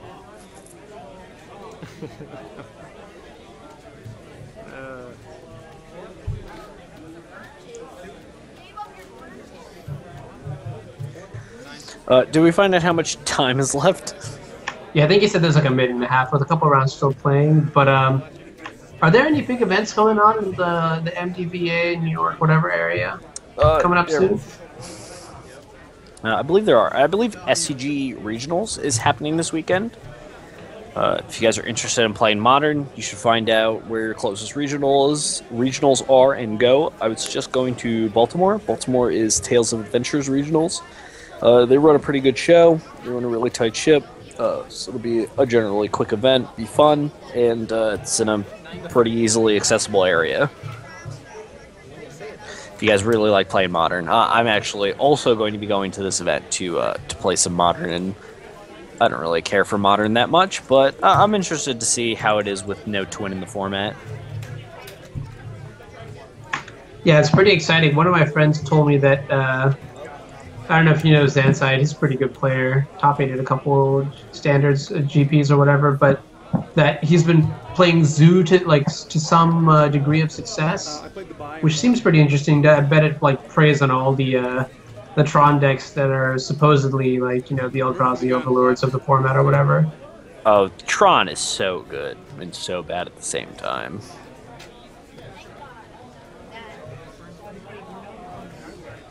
Sorry, why is it bad? It seems like everything should be going great for it. It's certainly a very good deck. The issue is it's incredibly powerful, but because it's so powerful, people kind of are gunning for it. And when you have a ton of people playing cards like Crumble to Dust and Ghost Quarter and Molten Rain, and they just have 4 of these cards in their sideboard, it makes life a little difficult sometimes. Haters gonna hate. basically. Ainter's gonna ain't. Is that how that works? That's what the movies tell me. But yeah, regarding other events coming up, I know Squabbles has another Legacy for Mox tournament on February 21st. And then there's actually SCG Philly, which is a Legacy Open in Surprise Philly on the 28th. So those are two events that I definitely plan on going to. And I think Tales of Adventure is hosting another Legacy 5K in Newington, Connecticut, sometime around there. I'd probably check their website for more details on that. Hey, real quick, guys. I'm gonna. It looks like we're getting close to getting ready for the next round, so I'm gonna jump up to the booth and get ready for pairings to make sure we have a nice spicy match for next round. So I'm unfortunately not gonna be able to update life points from here on out. So I'll be right back. Unbelievable. Quick change. While Kory's not looking, give Kevin an extra 2 life points and take away 5 from Rory. No one will ever know.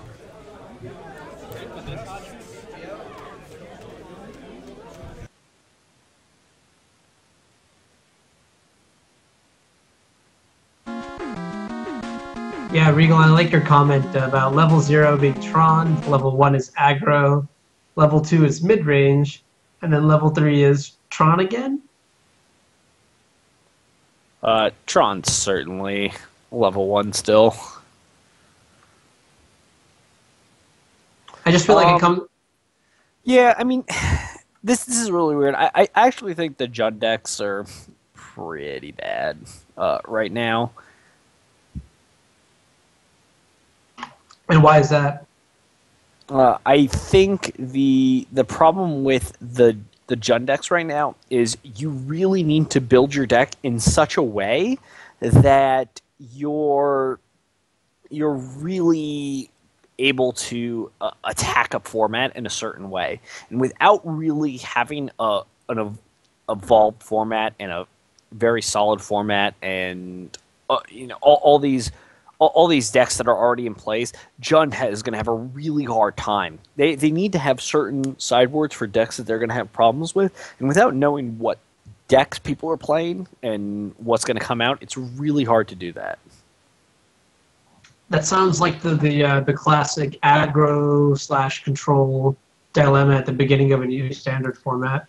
Right. Jund is certainly one of the control decks of the format. And without really knowing how to build it, it can sometimes be really weak. So I think like for the first few weeks, it's going to be very, very weak. Yeah, I mean, there's a Pro Tour in Atlanta coming up soon, right? Maybe that'll help enlighten what the modern format's going to look like. There is. It's actually this weekend. Oh, well, hello. Do we have any viewers in the chat going? I'm not going. I'm so surprised. Yeah, I don't know. I have never qualified for the Pro Tour. I'm not really excited. I almost qualified once. I got 13th at a GP. I'll be qualifying next year in June when I top 8 the Columbus GP. Man, I cannot wait to see you top 32 that GP. You know, for all the shit that we talk to each other, have we ever even played each other like in a match, like an actual tournament sanctioned match? I do not believe so, but when we do, I'm going to talk way too much trash. Yeah, there is a Baltimore area modern this weekend. I do not have a link, I don't think.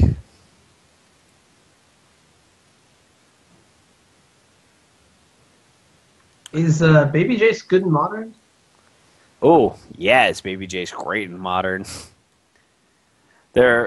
Modern is certainly a deck that's closer to relying on sorceries than a format like Legacy.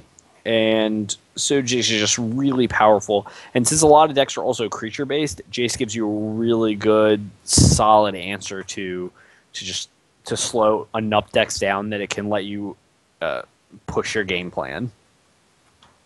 Are there any decks in Modern that play both excuse me, Jace and Collected Company? In Modern, no. Bummer. But you can build it. Way too lazy. Fair enough. Yeah, my next project right now in terms of decks that I'm building is the Perfect Storm. In Modern? Vintage. In Vintage. Wow, that's cute. Yeah, I don't know. I have a question for you. Sure, I have an answer. It's a serious question, not just for you, but for anyone in the chat. I'm interested in what people think. I've heard a lot of rumors about something called Eternal. I think Eternal Masters. I think it might be something like that. It's supposed to be theoretically, it's supposed to be the Somerset of Magic, kind of like Modern Masters. And it's supposed to include cards like Force of Will, Rishin Port, and Wasteland. Obviously, this is all rumors. We know nothing of this being true or not.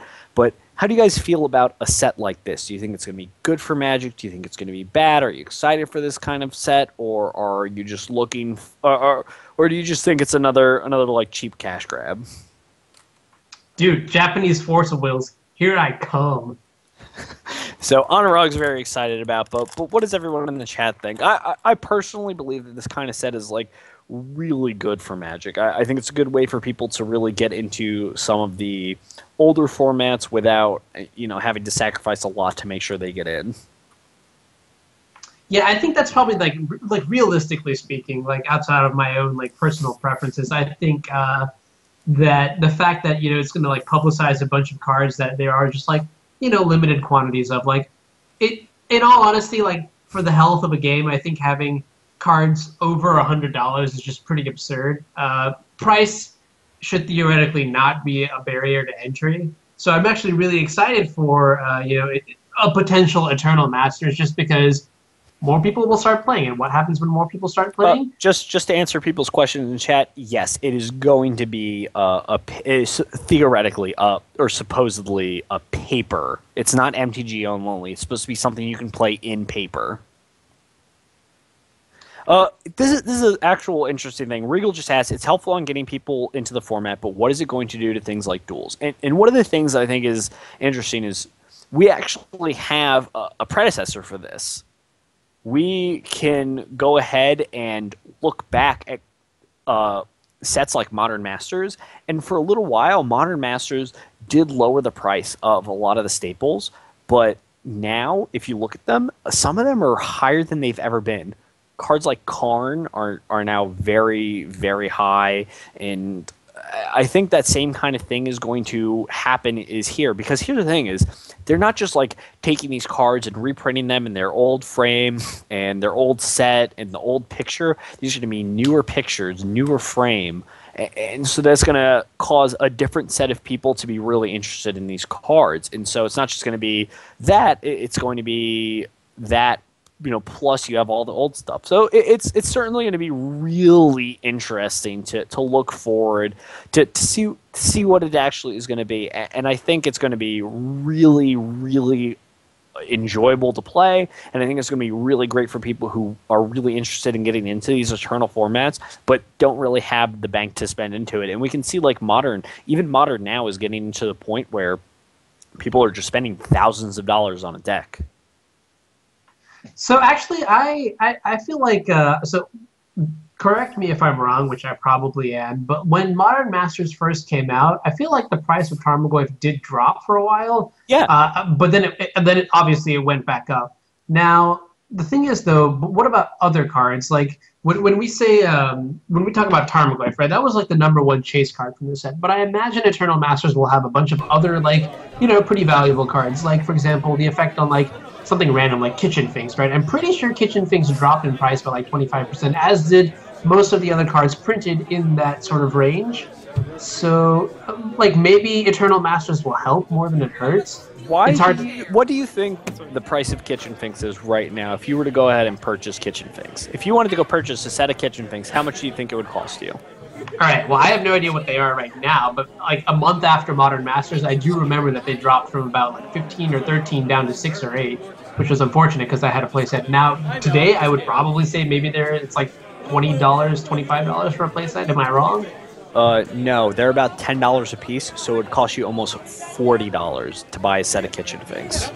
Yeah, that's pretty incredible. That's a little bit of a... Oh, gosh. Modern is getting more expensive, isn't it?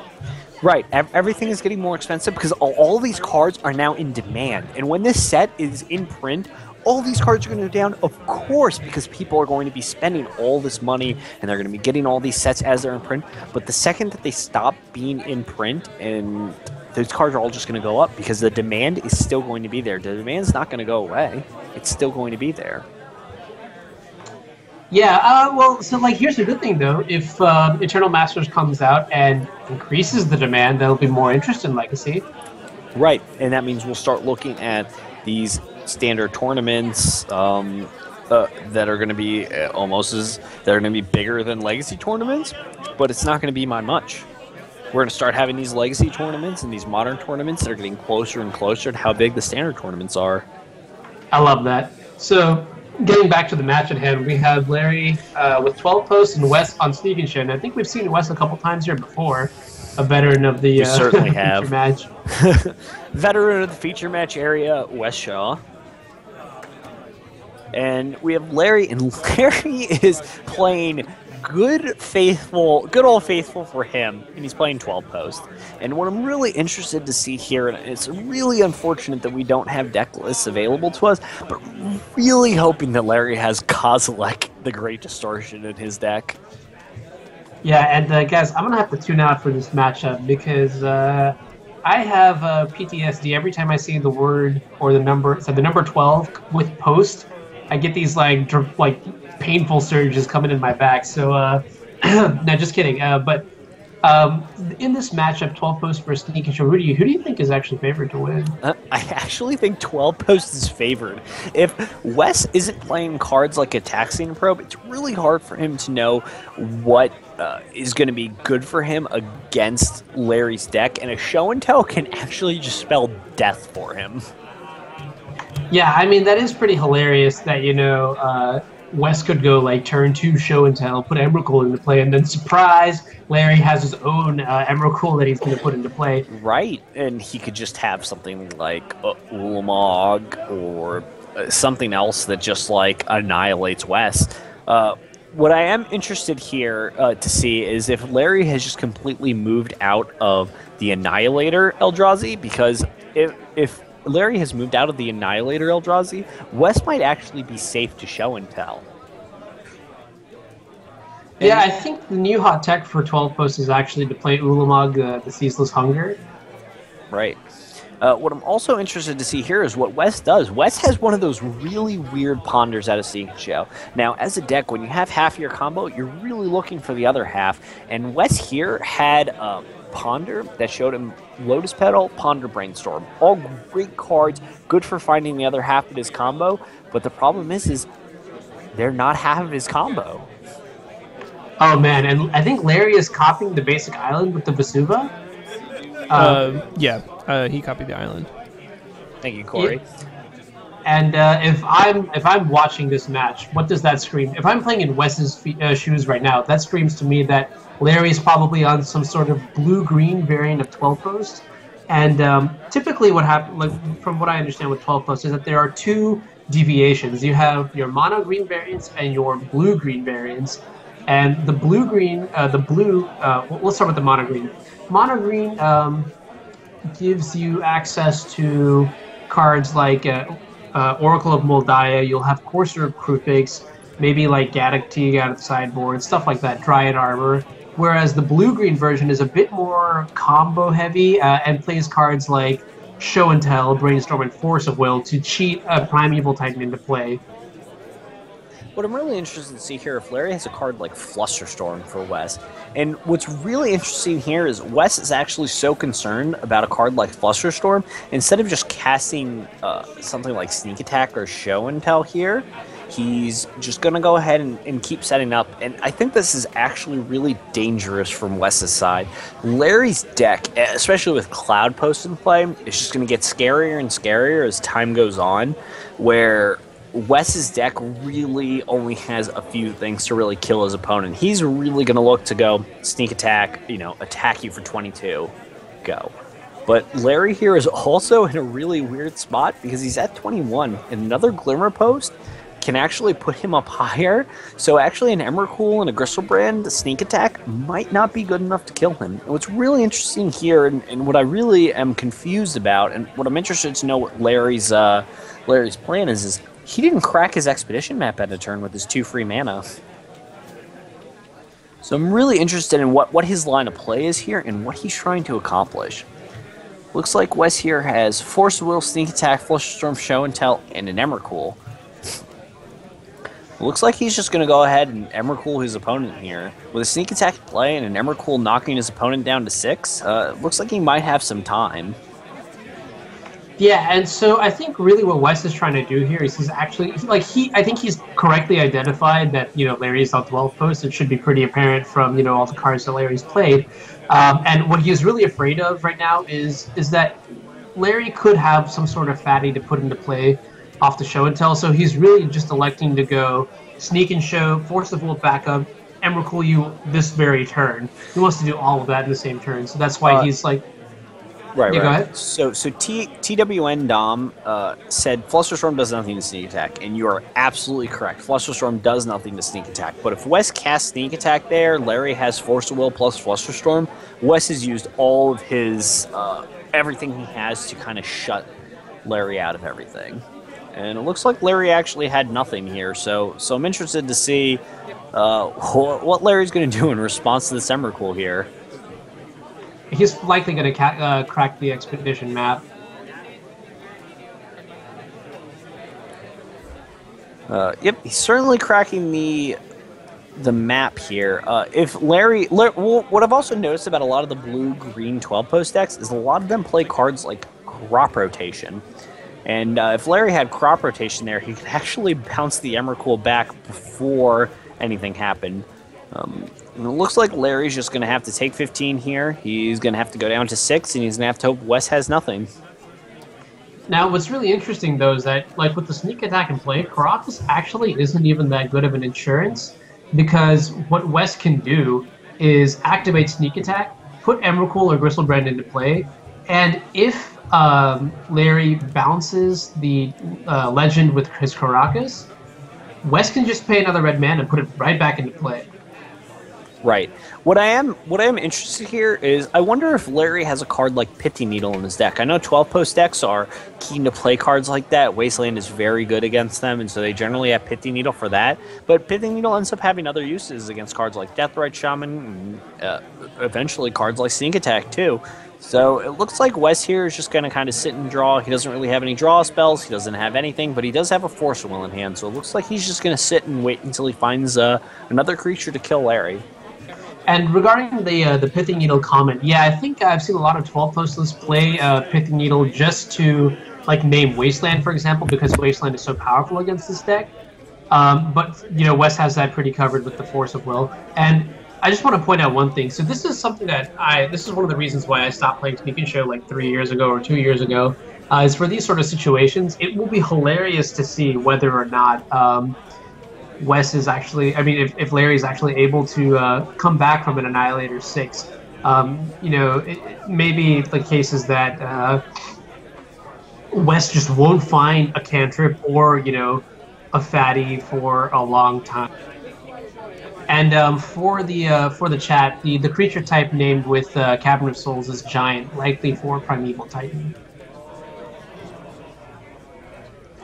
Yeah, that would be my guess. Primeval Titan here. Larry figured out that if Wes is just going to sit and pass every turn, that he almost certainly just has a bunch of counter spells in hand. So, really, we're just looking for something else. And it looks like Larry is just going to go ahead and keep jamming threats until he gets something into play. Yeah, and Wes finds a Ponder, but unfortunately the Ponder doesn't really give him anything that much. I think he does have another cantrip on top of the deck, so he must be wondering whether or not he wants to set up for maybe next turn. Let's see what happens. Yeah, he does keep it. I think he's got a fetch land on top to randomize the whatever he's got on top, the third card that he doesn't want. Yeah, as I said, Sneak and Show definitely is suffering from that really weird part about combo decks, where as in a lot of other combo decks, you kind of draw all of this. You know, like in a deck like Storm, where you have all your draw spells, and your draw spells kind of all add up into a bunch of rituals, and then you eventually find a tutor or a Pass in Flames, and you're really able to put your opponent out. But in a deck like Sneak and Show, where you're looking for 8 pieces of one half and 8 pieces of another half, and you really need to find them, you're definitely in a really you're definitely really in a weird spot where I want to keep all my draw spells, but I can't really afford to like not shuffle off this Ponder. And it looks like Larry is going to repeal Sneak Attack in response to a Ponder, but Wes is going to have a Flusterstorm and a Force of Will, so he's going to be able to hold that. And oh my god, that was intense. I think Wes's Ponder like fizzled again, no creature. This is going to be incredible if Larry can pull it off. Definitely going to make the best of. Like I am excited. It's certainly a little different. This is part of the problem with the Sneak and Show deck is you really need a lot of stuff to kind of go your way. Show and Tell's definitely dead at this point for Wes, and he really needs to draw a creature. And it looks like he actually drew an Emrakul off of that. And this is definitely a weird part. Wes is just going to let it bounce back to hand, put it back in, and he's going to go ahead and kill Larry here. Yep, and Larry's dead here. So an interesting thing that I want to talk about is that even if Wes, so like earlier I mentioned the play that exactly Wes made, right? So if Larry bounces the Caracas back, Wes can just pay another red mana to activate Sneak and Show and put slam the fatty right back into play. But one thing that is less known is that Sneak Attack, actually the text on the card is different from the Oracle text.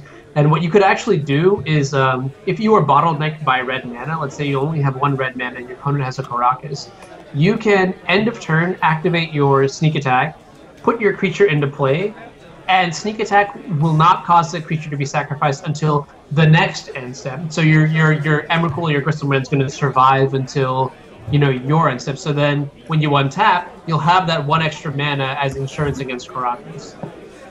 Certainly. One of the things I'm interested as far as sideboarding goes is I wonder if Wes has Blood Moon in his sideboard. Sneak and Show decks typically have cards like this in their sideboard. They're good against the Delver decks. Delver decks are traditionally very good against Sneak and Show.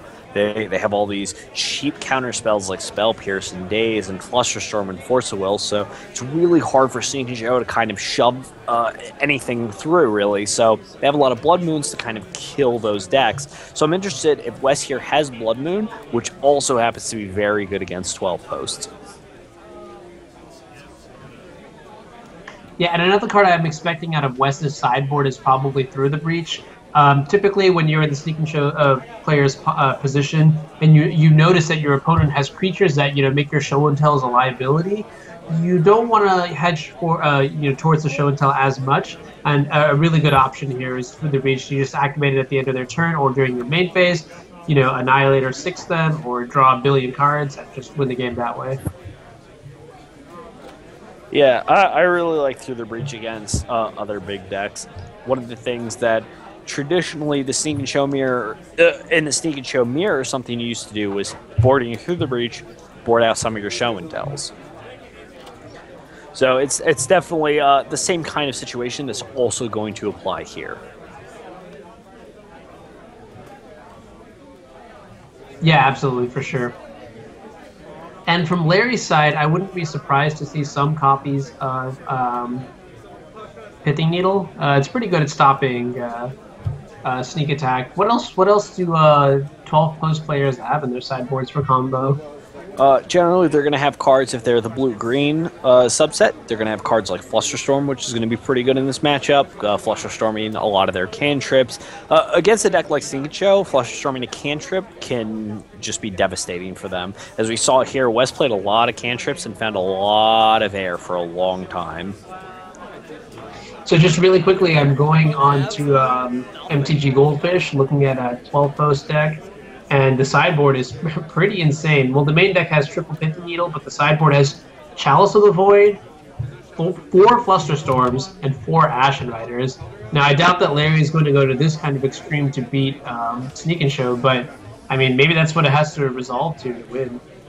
Yeah, potentially. I think Larry has a lot of big creatures, and if Wes keeps a relatively slow hand, he can be blown out. It looks here like if Wes is lucky and draws a land, he could have a turn 3 through the breach with a Gristlebrand, but I don't know if that's going to be enough. It was Emrakul.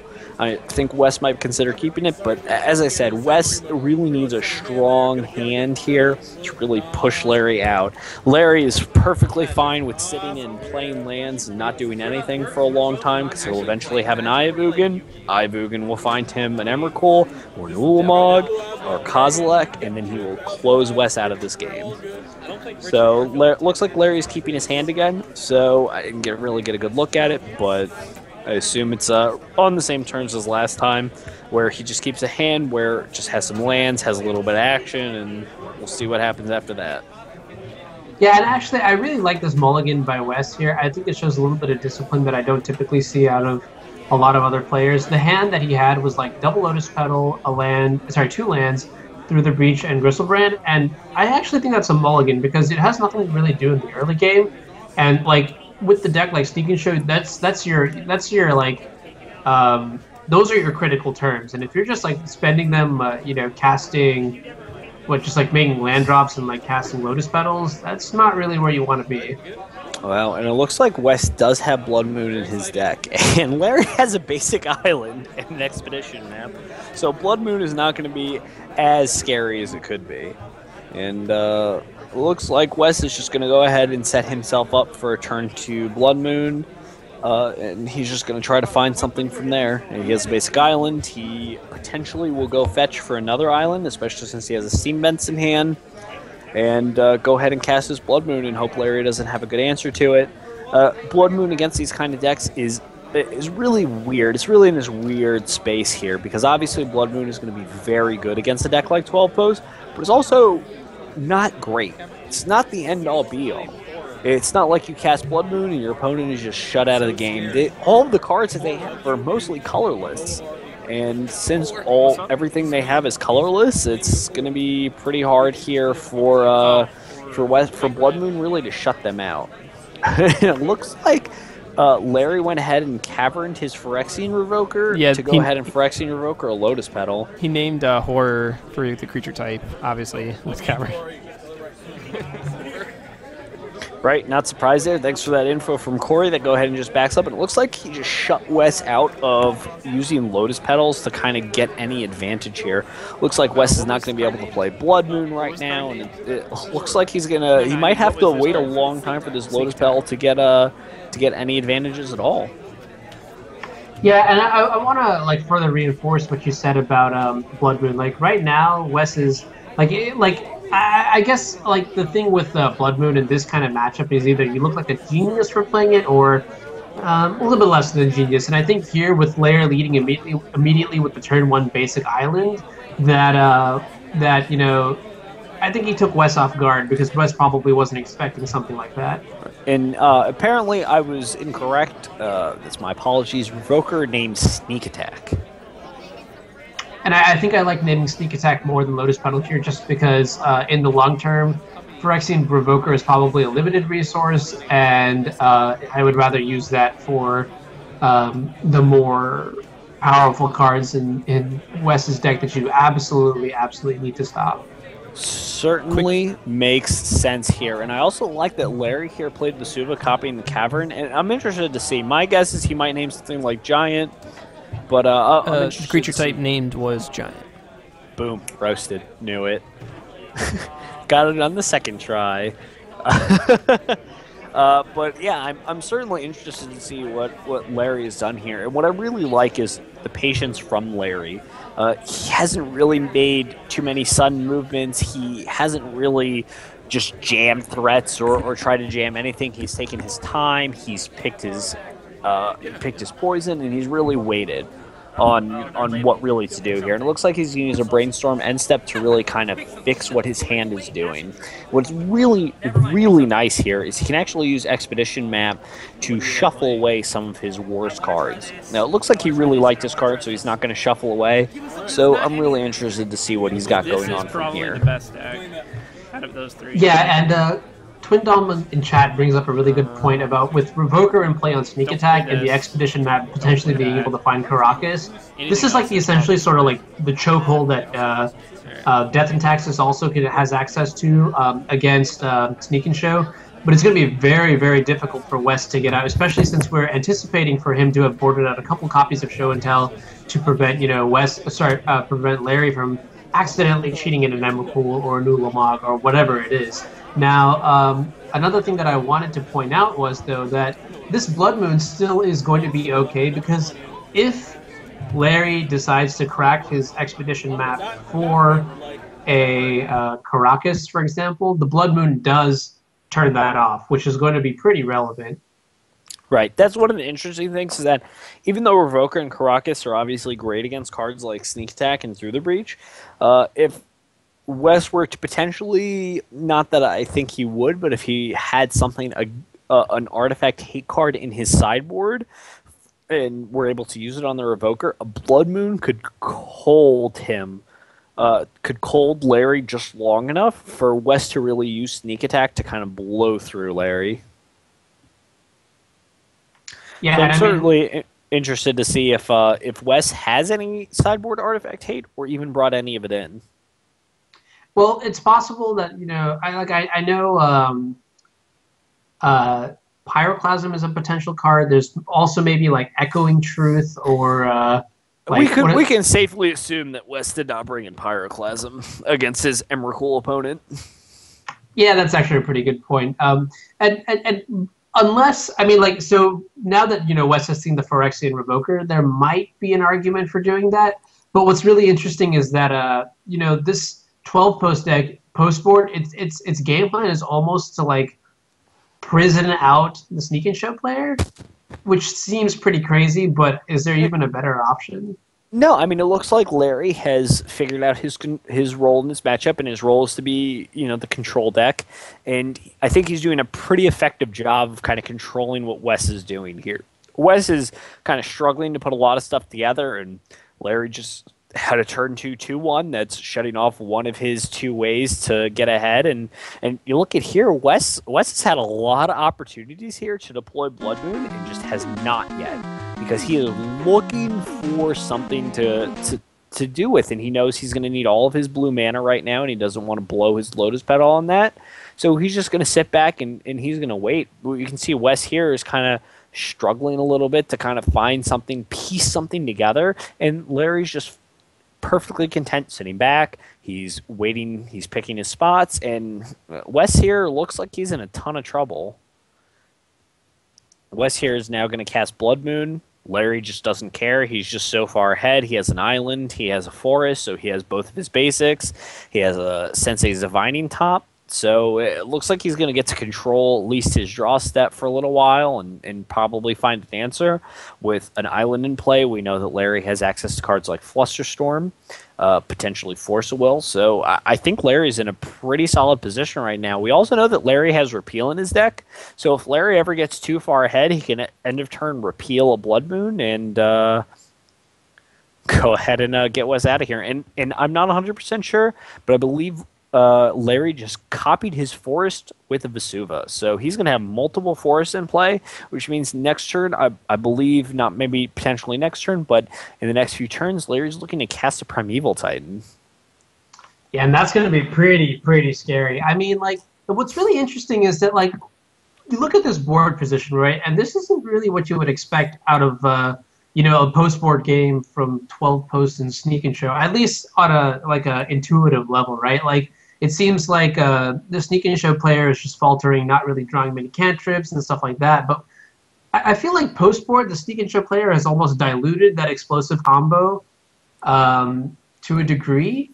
And maybe that's why it seems like Wes is struggling a little bit to close the game here or combo off.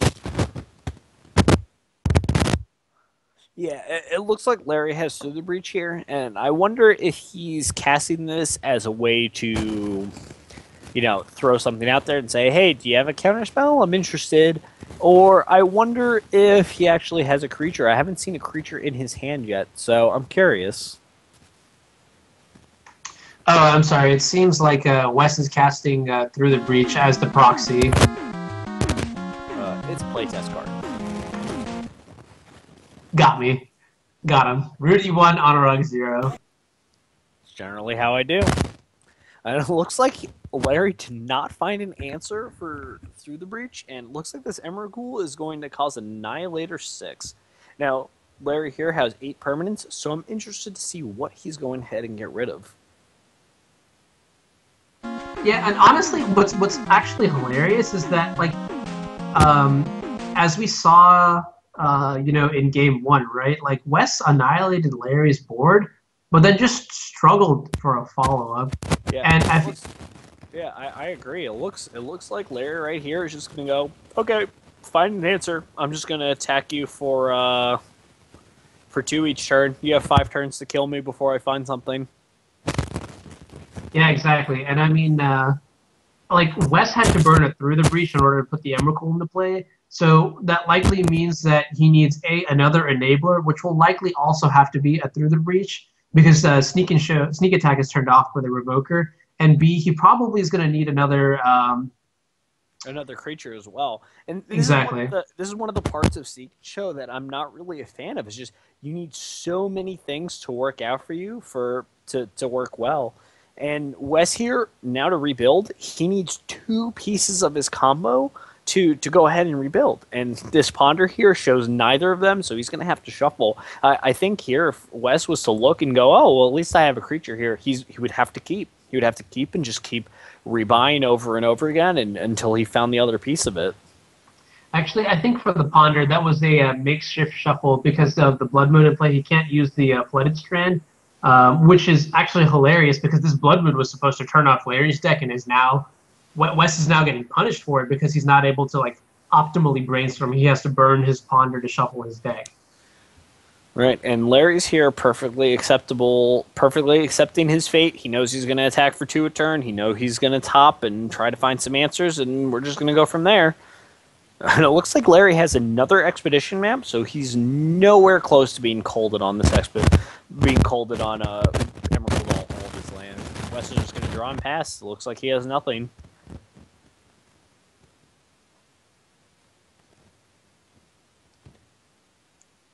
Yeah, and this is like one of the this is a perfect example of one of the big weaknesses of Sneak and Show. Like, the deck is really powerful, but power comes at a huge price, and this price that we're seeing right now is just consistency, right? Like, you comboed off once, didn't kill him, now you're gonna have to do it again. How well can you hit wave 2? And looking at Wes's hand, he's showing us the second copy of Through the Breach. Which means that he may be able to get there if he does draw the other fatty. He's got 2 more draw steps, I believe. So hopefully he gets something good.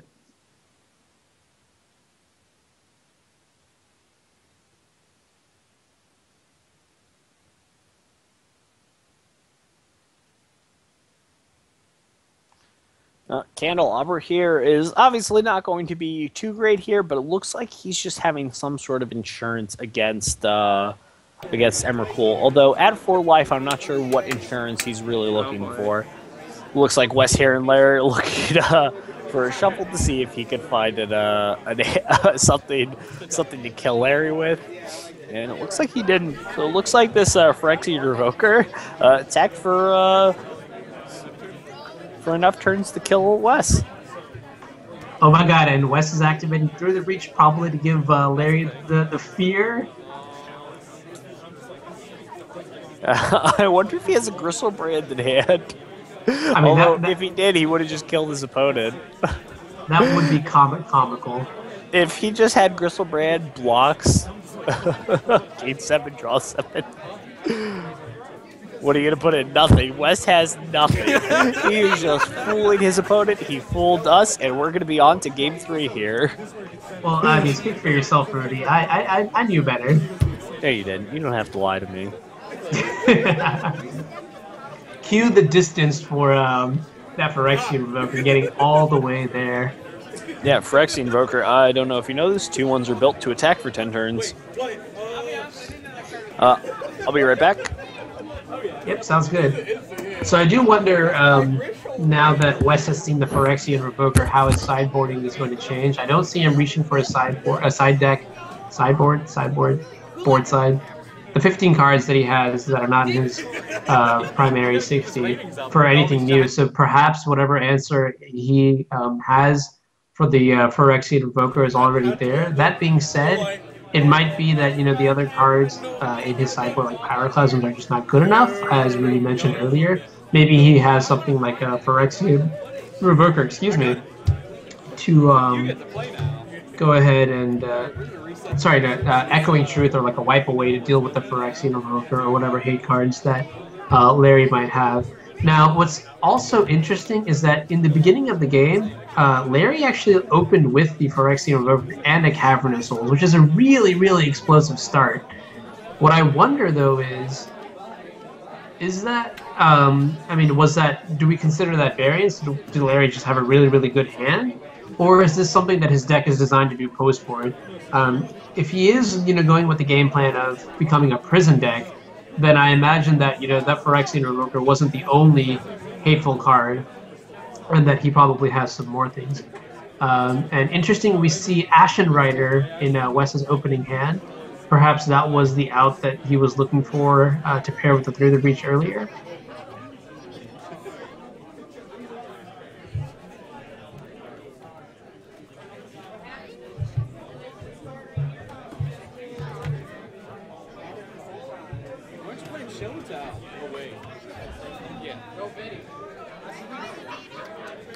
Dang, I'm a dumbass. I think I just realized a way I can and have the camera. I'm not sure if Wes is casting this Brainstorm main phase or end of turn, but I do see that Larry fetched and passed, so I have to imagine that it is an end step Brainstorm. Okay, yeah, as he untaps the island. Generally speaking, you want, like, the rule of Brainstorm is that you want to save it for as long as possible. I think, to quote AJ Soccer or some magic guru. I think AJ's phrase is, the best brainstorm is the brainstorm you never cast. Exactly, yeah. And the reason for that is that you want to hold it for as long as possible, because the effect is so powerful, drawing 3 new cards and putting away 2 cards that you don't want, that like, the later you use it, theoretically the better it would be, right? Because you would have more availability, more options. No, what's the word I'm looking for? More chances, rather, to draw, like, bad cards that you don't want, and putting those away is really good. Now, despite me saying that, combo decks kind of just take that and throw that out the window, because combo decks are so focused on, like, velocity and just killing your opponent outright, that an end step Brainstorm from a combo deck is actually not that bad. Brainstorm is obviously very good in a lot of different situations, but I think in Sneak and Show, you really want to save your Brainstorms till last, because you get to see so many cards at once. So if you just don't have any piece in your hand, Brainstorm can just find you both of your pieces and allow you to kill your opponent. And I think this is really showcasing what the biggest issue with a deck like Sneak and Show is you just need so many things to go right here. And it looks like Wes is just using a Brainstorm just because he needs to make sure his hand is okay. And that's certainly one of the biggest issues with this deck, is he needs so many things to go right with his hand here that he can't really afford to keep too many dead cards. Yeah, I mean, like, typically I do like to hold my Brainstorms and, optimize their usage, but there are definitely times where I have, cast Brainstorm at, like, unideal times, like turn 1 EOT Brainstorm. I would do that if, I was playing Miracles against 12 post, right? Because I just don't have time to spare. Like, if I'm playing, in this, 10% matchup, I want to go turn 1 Brainstorm, turn 2 Staffcaster, turn 3 Click, turn 4 Jace, I really want to make sure that, all my mana is being spent as perfectly as possible. And I think, there are times where this also applies to combo decks. There are times when it also does not apply to combo decks. Like, if you're a combo deck and you're really trying to go for the grind, then maybe you want to hold on to your brainstorms. But then again, if you're a combo deck, your best window to kill them is before they land that Phyrexian Revoker and Sneak and Show. Then maybe casting the turn 1 brainstorm, there is more merit to it than one would originally assume. I certainly agree with a lot of your reasoning there. And it looks like, again, like Larry's just content to sit and play this waiting game and force West to really have a lot of stuff going on. And part of the problem with Sneak and Show is it feels pretty easy to kind of tell when your opponent has a weaker hand. And Larry here has really been able to see how West is playing and how West is acting. He can really tell when it's time to make a movement or not. And West just hasn't done anything, so Larry just gets to kind of sit there and not do anything. Yeah, and I mean, Larry really, like, if I'm Larry, I am ecstatic because I didn't die on turn 1, 2, 3, or 4. And honestly, like, the longer the game goes, the more chance I have as the 12 post player to sort of just come back and win. Agree, 100%.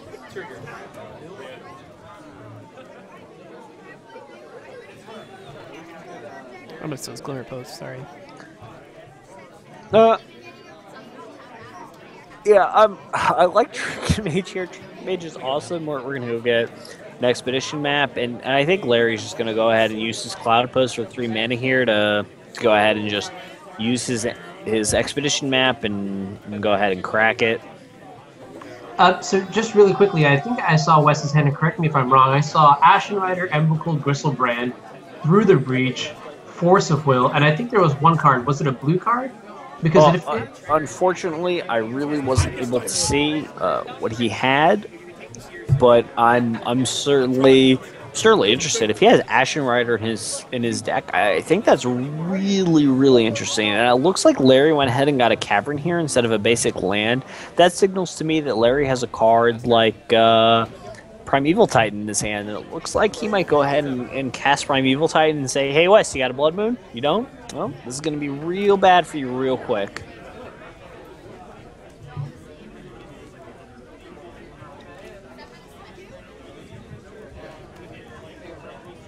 Yeah, sorry, my phone just started buzzing randomly. Got a call from somebody, but yeah, I think is this an end of turn Through the Breach by Larry? By West, sorry. I'm not sure if it's at the end of his turn. I believe this is right now. I believe this is during his main phase. Yep, and with the attack, it looks like that's it. Looks like he's going to go ahead and clear Larry's board, and he's going to put him down to 9. So actually, and here's a question that I want to ask you and maybe the rest of the chat. If you are in Wes's position, do you think it's correct to put Emrakul into play, or do you think it's correct to put Gristlebrand into play? From a show and tell? No, from the Through the Breach. I think in most situations, against 12 post specifically, I think it's better to put Emrakul into play. Just because you get so much value out of it. But I think if you were playing against, say, a combo deck or the mirror, I think Gristlebrand might be better. Okay, so and I'm just thinking about this right now, right? Because based off of Wes's hand, we know he has multiple fatties. By putting the he has sneak attack, so it doesn't really matter. But if he didn't, we saw multiple fatties, right? And so if he had put the Gristlebrand into play at the end of Larry's turn, he would have been able to untap, pay a bunch of life, potentially found another land and a sneak attack, and just played the other fatty in that very turn. Certainly true. Certainly true. And I just want to verify that that Through the Breach was at the end step, right? And then he untapped and cast sneak attack. Or is it... No, that was during his main phase. Okay, that's very interesting then. There's a chance that he might have had... I believe he had Emrakul in his hand and drew Through the Breach for the turn. It looks like he has Gristlebrand here. And Ashen Rider, so it looks like you were right about Ashen Rider. It looks like Larry's dead here. All right, and great game from Wes. He was able to use sneak attack and through the reach effectively to kind of push Larry out.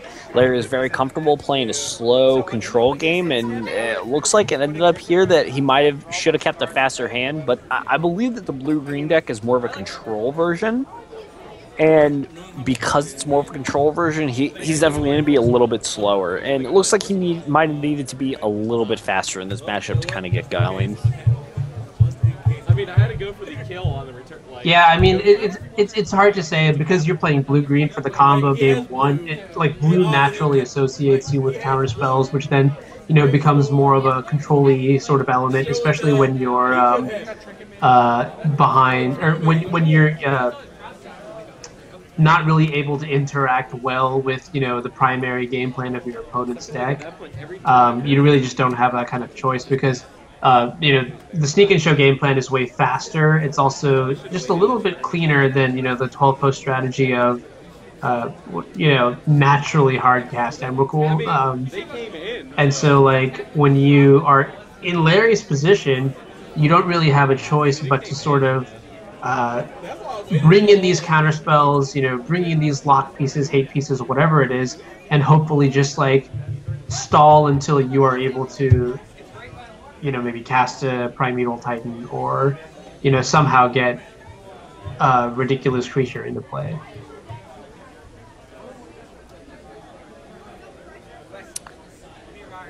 Certainly makes sense. So there are 11 minutes left on the clock. The feature does have an extension for a little bit, so that's why the time will appear a little different. Kory is out checking for other matches that may not have gone to their game 3 yet, but as soon as he gets back, we will let you know.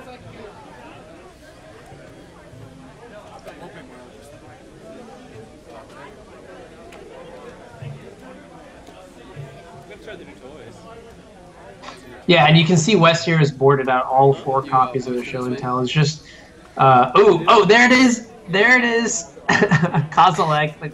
Kozilek the Distortion. I'm actually really interested. Is that what he boarded out? Yeah, he boarded out Kozilek. I'm actually shocked that he boarded out Kozilek. Being able to counter Wes's cantrips and potentially a sneak attack or through the breach with potentially anything we have seems so valuable. Yeah, but what 4 and 5 drops does Larry's deck even play? Maybe Force of Wills? Is that it? That's the Chimman. I'm going to find out. Alright, sounds like a good idea. Because I'm very curious, because Kozilek to me, even if you just draw 7, seems like it's fine. Seems like it'll be able to protect you. Being able to counter his cantrips just seems very important. I mean, but realistically speaking, is Larry ever going to get a chance to hardcast the Kozilek? What's up? Potentially. I mean, we saw 3 games here out of West. In all 3 of those games were very slow. And if in all 3 of those games, Larry just had another cloud post and West was just another turn slower, Larry would have been able to cast Kozilek pretty easily. Hey, a quick update for you guys. There is about 7 minutes left in the round. Most everybody's in their game 3 right now, so unfortunately we don't have another match for you. However, I did see someone who has to remain nameless cast a Thought Not Seer, announcing that they're tapping their Cavernous Souls not for the ability naming Eldrazi, but for the colorless ability of the land. To get the colorless mana, or to get the waste mana, or whatever you want to call it. Was that person Bob Wang? I can't say who it was. Was it Bob Wang? I'm pretty sure it was Bob Wang. Also, I'm pretty sure he's back in Richmond. Shout out to Bob. Oh yeah, Bob was piloting a really powerful deck this weekend. I had no idea you could even do that. Like, it makes sense that you can do it, but that's just so cool that you can actually do that.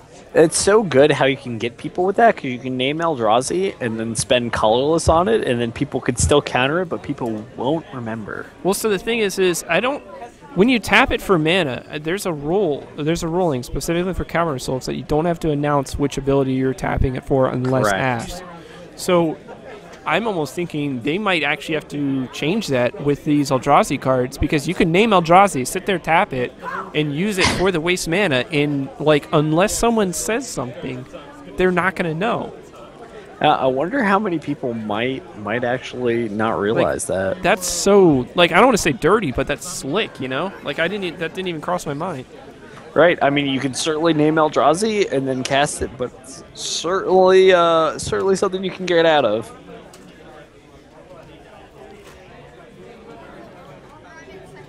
I'm gonna try moving the camera real quick. I came up with an idea that might fix this glare issue. I'll be right back. Kory, this deck is absurd. Which deck is it? I'm not teaching. Oh God, you're playing that deck. All right, so this is a really interesting story. My girlfriend is scrolling through Facebook and she found this post that says scientists are able to like run tests that prove dogs like humans more than cats. And I think it's more unbelievable that you have a girlfriend than anything you're about to say. Dutch. Okay, moving on. Anyways. Well, then it's on the bottom of your deck. So she's just like, oh, that's like a sensationalist title, whatever. And then she's going in like, and I asked like, wait, that is how do you test a dog to see if it likes you more than a cat likes you? And they're just like, oh yeah, they took the saliva and they like measured the level of oxytocin, which is apparently the hugging, loving something. The hugging, loving hormone, which. What it actually does, and I'm quoting her physiologically, is increase uterine contraction during birth and aid in the ejection of milk from the breast, which is hilarious that scientists are using that as the metric to evaluate that dogs, like how animals respond to us. So I guess it's pretty understandable that dogs probably love us more than cats, because cats don't really put up with any of our shit ever. What I'm really interested in is chat, and this is more of a question for you than it is for us. If you guys have any questions for us, anything you're interested about, learning about me, learning about Anuraag, learning about Kory, anything about Legacy, feel free to let us know. If you guys haven't already, you can follow us on Twitter. I'm at ItSoBazaar. I don't know if Anuraag has a Twitter. I have one, but I've never used it in my life. I should probably get on that right. Twitter, so feel free to tweet at us if you want, follow us if you want. Of course, follow us here on our page at Snapcasters. But if you guys have any questions, we'll be more than happy to answer. So what are my pet decks? Ooh, my pet deck, if personally, and this is something that not a lot of people know about, my favorite deck is actually Rug Delver in Legacy. You're never gonna learn my social security number. Get wrecked, kid. 478-121-9637. Take it, run. I don't even believe you. Oh no, I was saying yours. Was that right? No, not even close. But my pet deck is personally Rug Delver. Not a lot of people know that I used to... Well, it's actually a rug color combination. I really love the rug colors in every format. If I could just play rug and it would just be the best deck in every format, I would. But I'm so used to playing just whatever is the good deck that I just don't. But I love rug. Rug is my favorite by a long shot. What about you, Anuraag? What's your pet deck? 10 points if you can guess. Is it Miracles? Yeah. I've been playing Miracles Do I play EDH? I don't play EDH. I don't think Anuraag plays EDH because Miracles doesn't really work in EDH. But I was thinking about playing it because my girlfriend plays it and she really likes Niv Mizzet, and I was considering building a deck just so I could battle with her. Rudy, I'm not your girlfriend. Niv Mizzet is sweet, though, and I do have an EDH Niv Mizzet deck. Actually, no, I'm not kidding. That was like my punchline, whatever. I played EDH a couple times. It's really fun. One of my friends just loves building really, really oppressive and unfun EDH decks, like with Narset, and there was another one that I played. What's the Bant one? The one that untaps stuff and then you just Winter Orb your opponent to death? I'm sorry, can you say that one more time? I think it's Derevi or something like that. And it's one Derevi? and then a Derevi, yeah. Yeah. I think the general I would choose is Animar, Soul of Elements. The guy's pretty sweet. What does Animar do again? He has protection from black and white, I believe. And whenever he casts a creature spell, you put a 1/1 counter on it, and then creature spells you control cost 1 colorless less for each counter on it. Is it Naya colored? No, it's Rug. Have you not been listening to like anything I said? Oh Get some yeah, my playmats bad. to reduce the glare. I think that's a great idea. We'll let Kory know when he gets back. Azami all the way. You're an awful person. Nobody plays Tiny Leaders anymore. That's correct. I feel bad for you that you wasted 3 weeks. I would play Tiny Leaders. I don't know anybody that wants to play.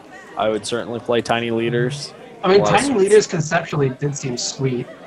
Yeah, I was certainly excited about that format enough to play it, but then it just died, so there's no reason for me to ever build a 51 card deck. Oh yeah, and Ley Lines is Not a deck. It's not a deck, but losing to it is the most infuriating thing. I was playing on Moto like 2 days ago, or maybe like 5 days ago, whatever, not important. And I'm in a 2-man, and my opponent goes mulligan, and I'm like, oh sweet, look at this hand, top counterbalance land, and then he goes turn 0, Leyline of Sanctity, Leyline of whatever, and I'm just like, my hand is garbage. What do I do? And then he goes like turn 2 Sarah Sanctum into Opalescence and just kills me. That sounds like justice. That sounds like pure evil. Like, that's probably worse than counter the 12 post. You're the last tiny leader. Congrats. It's pretty funny. I thought Tiny Leaders would have been a little bit more, but the problem is when there's no support from Wizards and there's no support from from any website writing about it, it's just never going to take off. And that's certainly a problem. Actually, I just want to run real quick back to the Eternal Masters. Didn't the potential leak, whatever, say that it was going to come around Pro Tour Atlanta? That's when it was going to be announced? Potentially. So we might find out this weekend. All right, that's pretty exciting. I really do hope that it's real and that it comes out because, Japanese Force of Wills, where are you? Where have you been my whole life? You just get them altered, nerd. Yeah, I could ask your girlfriend to do that for me, right? She could. She's still learning how to do that. She still owes me Japanese Goroks.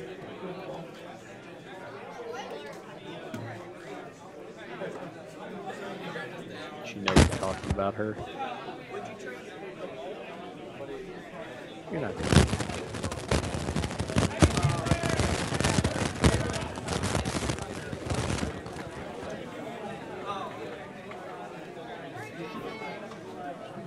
All right, next round's going up, guys.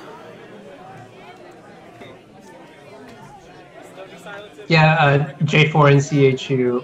Janchu? I'll call you Janchu. That's one thing that I am really worried about is whether or not the set actually helps or if it ends up doing more damage than good. I mean, I can't imagine it does like that much damage. I just can't imagine. If they like print it enough to the point where like you can get cards like for actually nothing, then like I could see how it would ruin it. They would have to print so many cards. They would have to print so many cards. Walk into your local game store and say, "Hi, can I have a box?" And they're like, "Please, please take a box from us. We'll pay you to take this box from us." And I just can't imagine Wizards ever prints that amount. Oh, okay, gotcha. All right.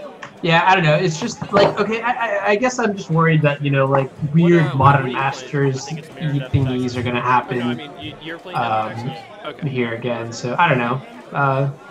Well, I mean, like the fact that it actually exists will be good enough anyways. Hopefully it'll help players get, potential chase cards and stuff like that. So Justin, I'm Kory. Have we met before? Okay. Like once though, like after me Pueblo. Oh, gotcha. Okay, that's cool. I usually have to bolt because I got to catch the light rail back to Baltimore. Gotcha. All right, that's cool. Why would you put the mirror on camera? Because it's awful. Because I'm really interested. Ooh, you have Death and Taxes. Now, Death and Taxes is a really weird deck because it's certainly, for the I most guess, part, a is it white okay meanie to deck, have but a you lot on of times it stream feels like almost be uploaded this to YouTube control again? prison deck. And your first name's Justin. Yeah, it's like white weenie, but like they have like 10 knives up their sleeves, and like after the first 4, you're like, oh, I must have just like gotten rid of them all, and then no, there's 6 more, and then you're just dead. I'm not sure if Kory is correct in this, but it looks like it might be. Oh. For a second, it said Justin versus Justin. Yeah, Oh yeah, sorry, I was excited for the Justin mirror match. Justin mirror match. Yep, the This battle. might be a Death and Taxes mirror match, though. That's potential. And that'll be really interesting to see through because creature matchups, and what I really like about Legacy is there's so many decks that it's about 2 even dice there to are a lot of decks So that just keep that in mind use with the your graveyard stack on both sides. to really win. And there are those decks like Lands and Death and Taxes that really use the board to kind of play this control game. And Death and Taxes uses the board very effectively between Wasteland, Richard Import, Talia, Revoker, potentially Veer and Wingmare. Just have all these cards that are just very good at controlling the board. You're playing Gift. Yeah. So what are you locking in as one of the most important cards in this matchup? I would have to go ahead and say Sarah Avenger is going to be one of the most important cards in this matchup. Having a card that can attack and defend is going to be really important. And I think a card like Umezawa's Jitte is just the mirror breaker here. The first person to draw their Jitte or their Stoneforge Mystic is just going to blow their opponent out of the water. A Phyrexian of Revoker with the Umezawa's Jitte and a Mother of Runes just blows your opponent in the Death and Taxes mirror out. Yeah, that is my number one card that I'm going to be on the lookout for. Once I figure out my opponent is on the same deck that I am, it's going to be Umezawa's Jitte.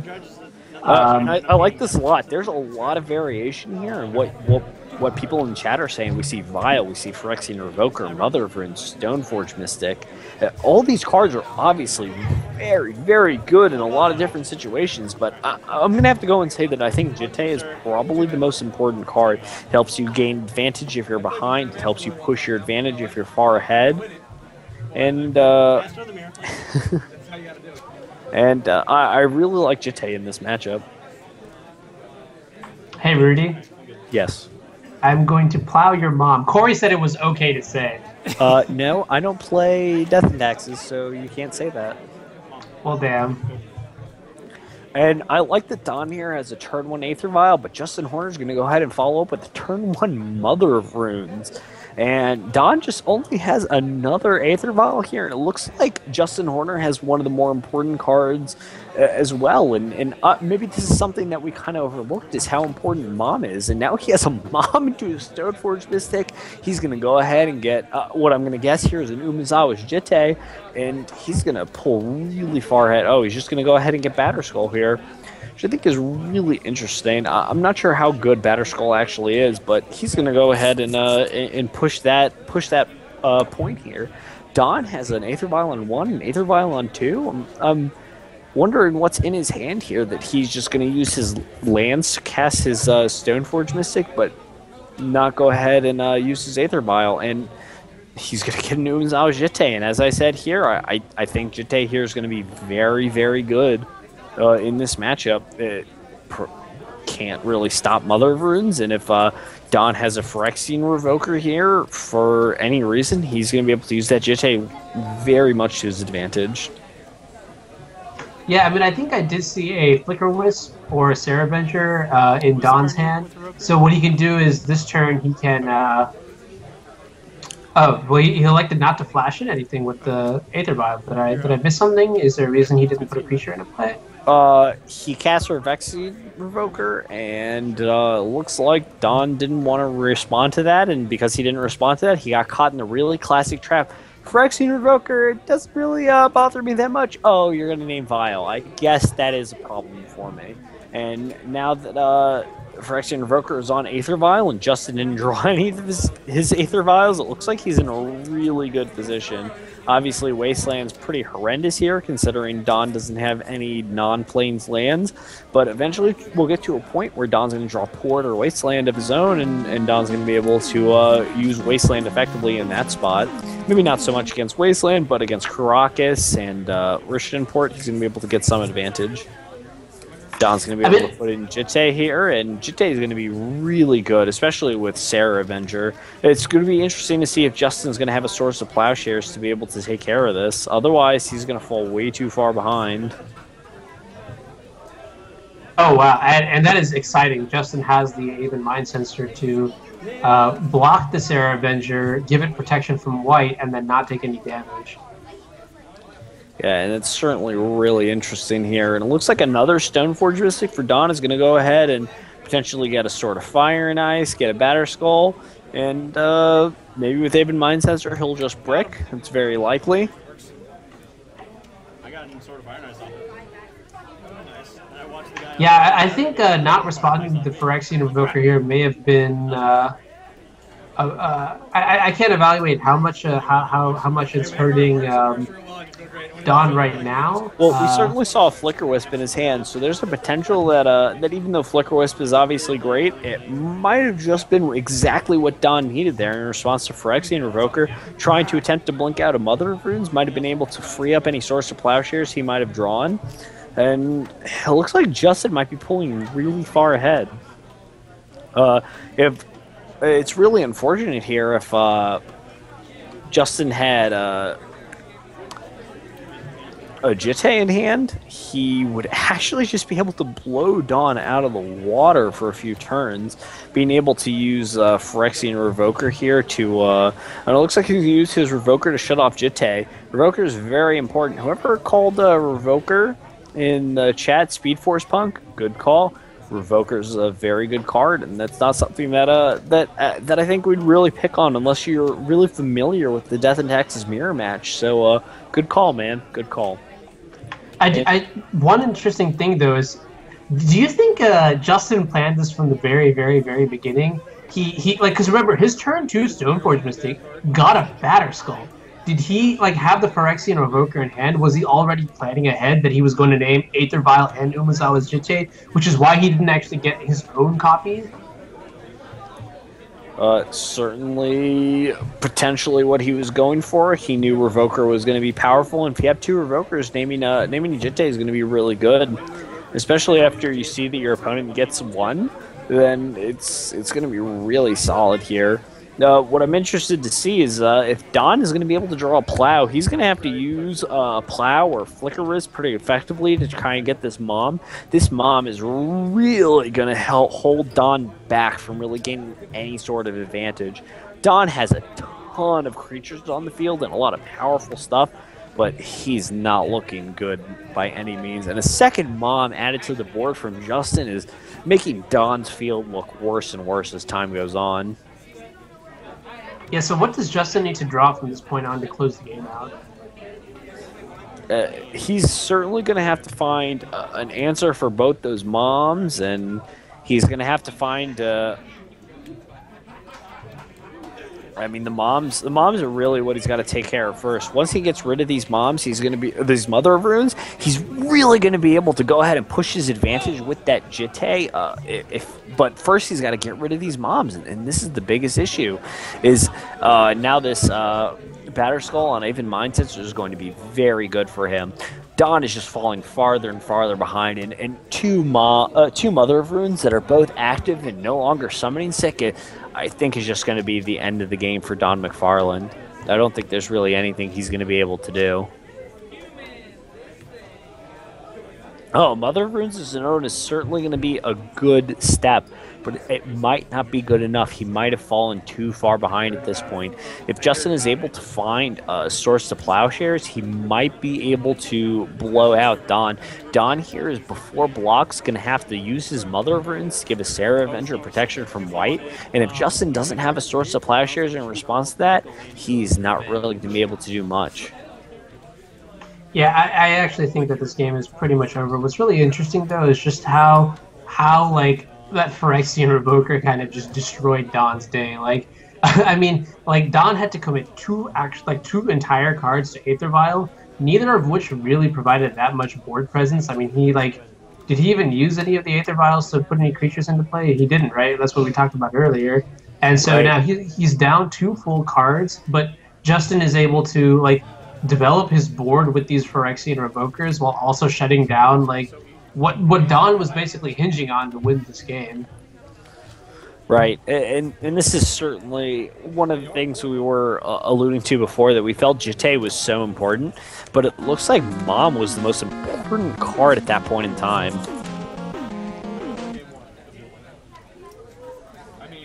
Yeah, I in all honesty, I feel like Phyrexian Revoker is the card that sort of nullified Don's advantage, and then Mother of Runes is the card that like sealed the game. You know what I mean? Like. Right. If Don there drew his own Phyrexian Revoker, a Phyrexian Revoker on Mother of Runes might have been able to help push something back in his favor. And it looks here like looked like Don reached for Disenchant. It looked like he reached for Council's Judgment. It looks like he also got a Pithy Needle. Looks like these Phyrexian Revoker type effects are really good if you fall behind. And if you ever push any advantage at all, it might be able to stop your opponent from ever getting back in the game. Yeah, Don, why are you standing so low?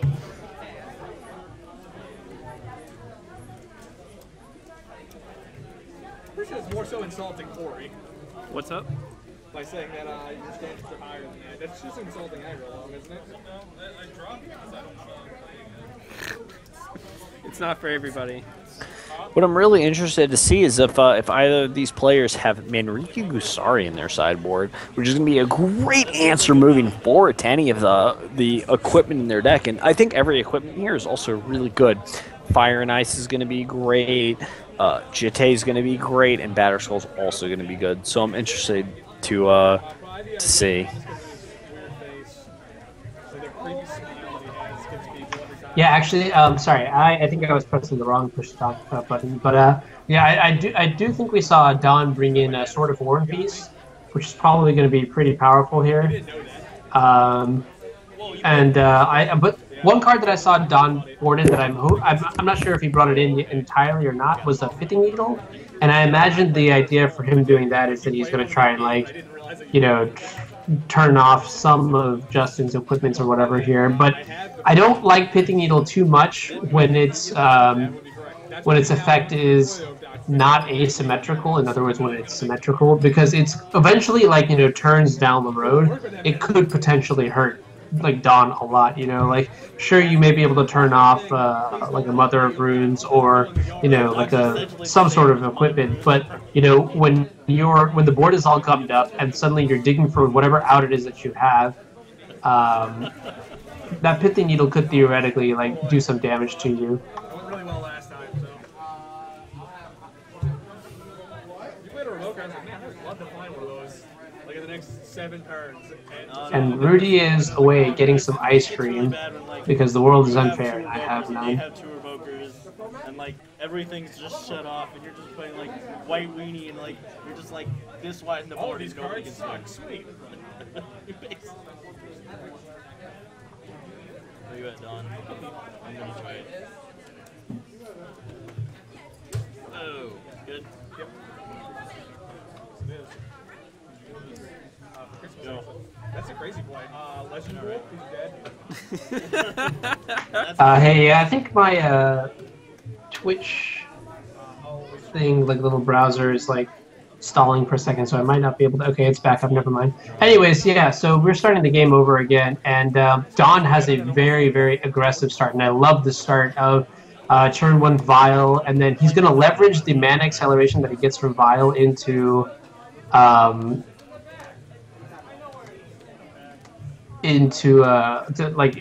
mana disruption, board control, basically. But I guess Justin has his own copies of Aether Vial, so maybe it's not that great. Let's see what Don names with the Phyrexian Revoker. I think he's naming Aether Vial to shut off basically what is Justin's acceleration here. Because that strategy worked really well for him in the last game, so we're going to try it now.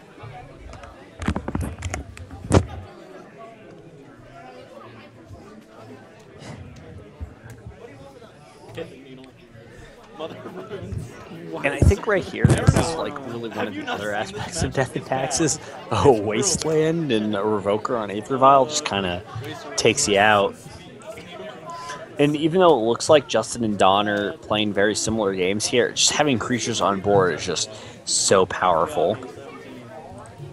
Yeah, and I actually wonder if Justin is even supposed to use that Wasteland on the Caracas. Like, I understand the benefit of taking out Don's only white source, but would he potentially need that mana later on? Like, I'm looking at his hand, and I definitely saw Batterskull and a sort of Fire Nice. Like, maybe like you actually need the Wasteland so that you could actually cast those cards. But then again, maybe the downside is that, you know, with the white mana, Don can actually cast creatures, and that's dangerous. Honestly, I think attacking with the Mom there is also a little dangerous. If Justin should draw Plains and then plow the Mother of Runes, we can just start getting back into this game and start being able to take advantage of anything we have going on. Taking care of Mom is a first step in really pushing anything we can do. And I think Don here is not fully taking that scope of Justin drawing a Plains here, just blowing Mother of Runes out, and then if he draws another Plains, he gets to draw a Revoker out and then make use of all his Aether Vials. What I really like here as well is that Don is pressing his board advantage as well. He's making sure all of his Aether Vials are ready to go.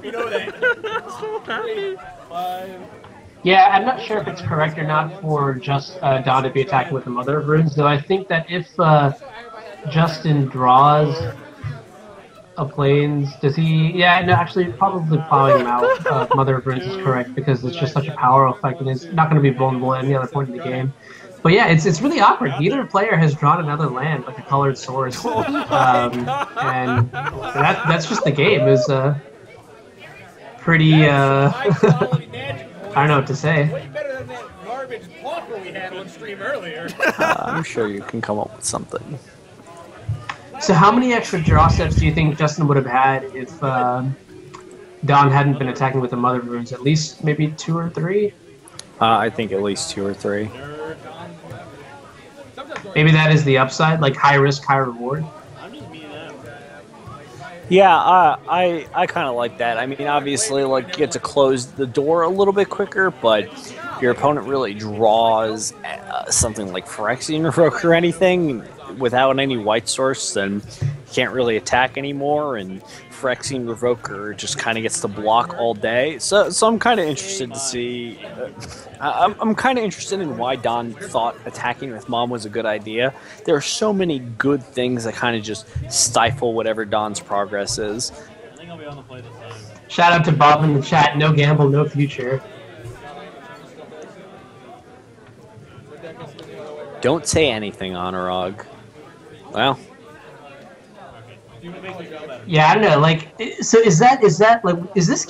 So to anyone in the chat who actually plays a lot of, Death and Taxes, was that game 2 representative of what some of the Death and Taxes games actually look like? I've never actually, played Death and Taxes. I've only ever played against it. So I'm not really familiar with how degenerate the mirror match could potentially get. That is the second week in a row I've cheated on camera by accident, so that's good. It's certainly a good question to ask, and I think based on what we've seen so far, I think Death and Taxes is really just this almost attrition-y battle that really relies on getting ahead on board. And this is one of the interesting things about Magic and the way we've seen Magic really turn, especially in the last year or so, is we've seen all this board advantage matter so much more than anything else. Yeah, and hey Rudy, you and I are both dumb. The reason Don was attacking with the Mother of Runes is because the Pithing Needle in play was in fact on Mother of Runes, so there was no reason not to attack with the Mother since its ability was turned off. Makes sense. I'm sorry I came in too late. Just grabbing some ice cream. This ice cream is delicious.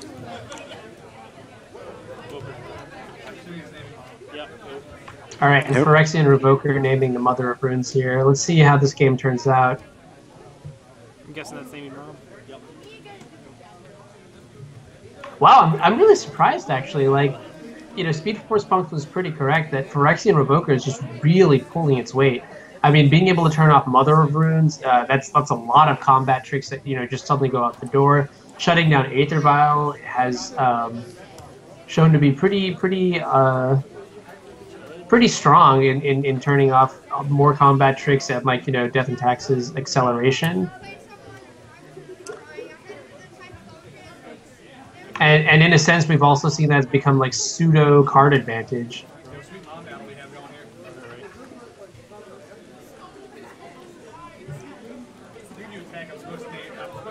But yeah, I don't know. Justin has a really strong start here with Mother of Runes and Revoker on the table.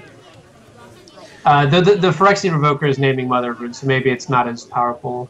I guess the liability is that if Don chooses to remove Justin's Phyrexian Revoker, then his Mother of Runes comes online, so... Certainly true, and I think this is another game where it's important to be careful in what you need to do. Even though there are, a lot of almost obvious plays, combat math is so difficult sometimes, and trying to push your advantage on board can sometimes be dangerous. And I think in this instance, both players have shown that they're going to take some patience in everything that they're doing and make sure that they're not exposing themselves.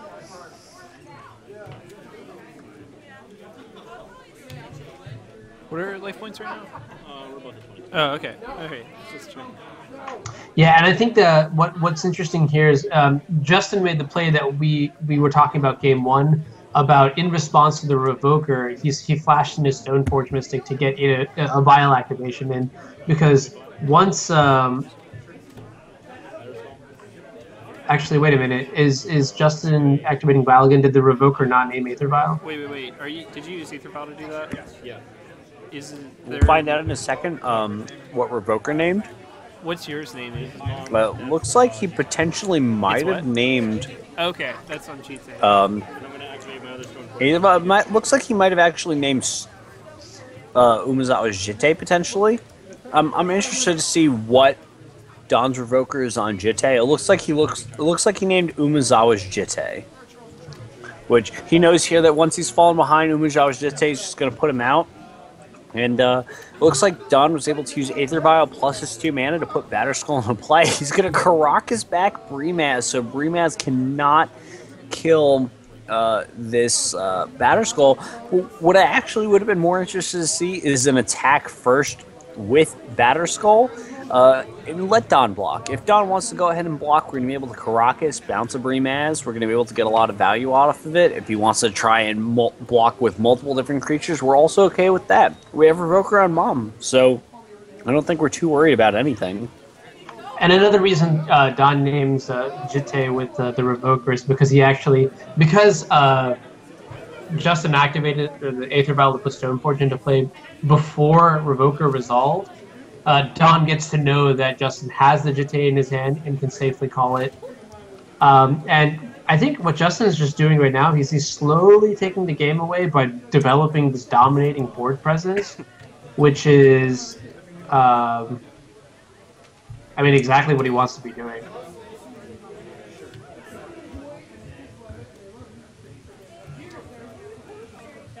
We'll find out just a second for you guys what Needle is naming. Needle's going to name Vial. Don here is in a pretty interesting position. He's not far behind, but he's not ahead either. He's a little bit behind, but it doesn't look like he's in such a bad position that he's ever going to have to worry about it. Now, what I'm interested about is Justin can take this next turn to bounce his Batterskull and then rebuy with Stoneforge Mystic. So I'm interested to see what Don's plan is for dealing with that. We know he has a Brimaz in hand, which is not going to go well based on Karakas. Don's going to go ahead and use Flagstones here in the new Legend rule to be able to kind of ramp himself a little bit.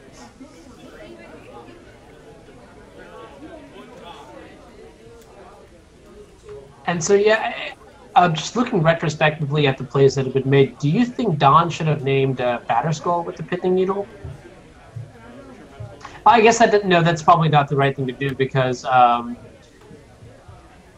actually no, yeah. Do you think you should have named Batterskull with the Pithy Needle? I think it's really hard here. Obviously, if Justin draws a ton of lands, Batterskull is going to be great here. You got to try and push whatever advantage we have on the field.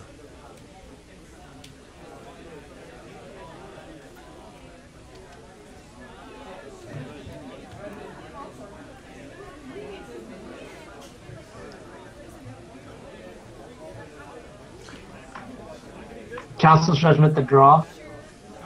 Right, and Council's Judgment here is going to be great, especially if Justin ever decides to tap low again moving forward.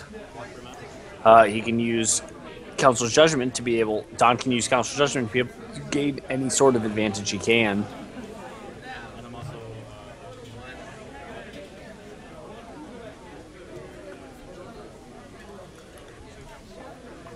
And it seems as if wow, this is a pretty good bait. So what Don has done here is he's attacked with the Bravaz to induce the Batterskull to come into play, and now he's probably holding up the mana for Council's Judgment so that he can actually get the Batterskull.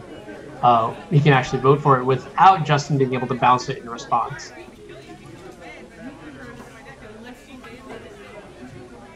Certainly makes sense.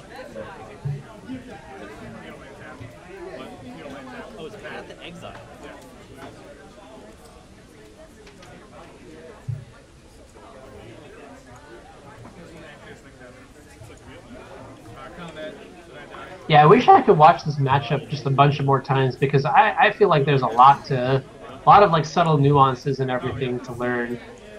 And it certainly feels that way in a lot of different matchups, and I think that's like something really important. Is even though there are a lot of really base structures that we have, there's so many nuances that are really interesting here, and this is certainly something that we've seen here, and we saw exactly here as I was mentioning before, is Justin kind of put his Batterskull into play to go ahead and kind of get some advantage and get a free block, and Don went ahead and Judgment did it away.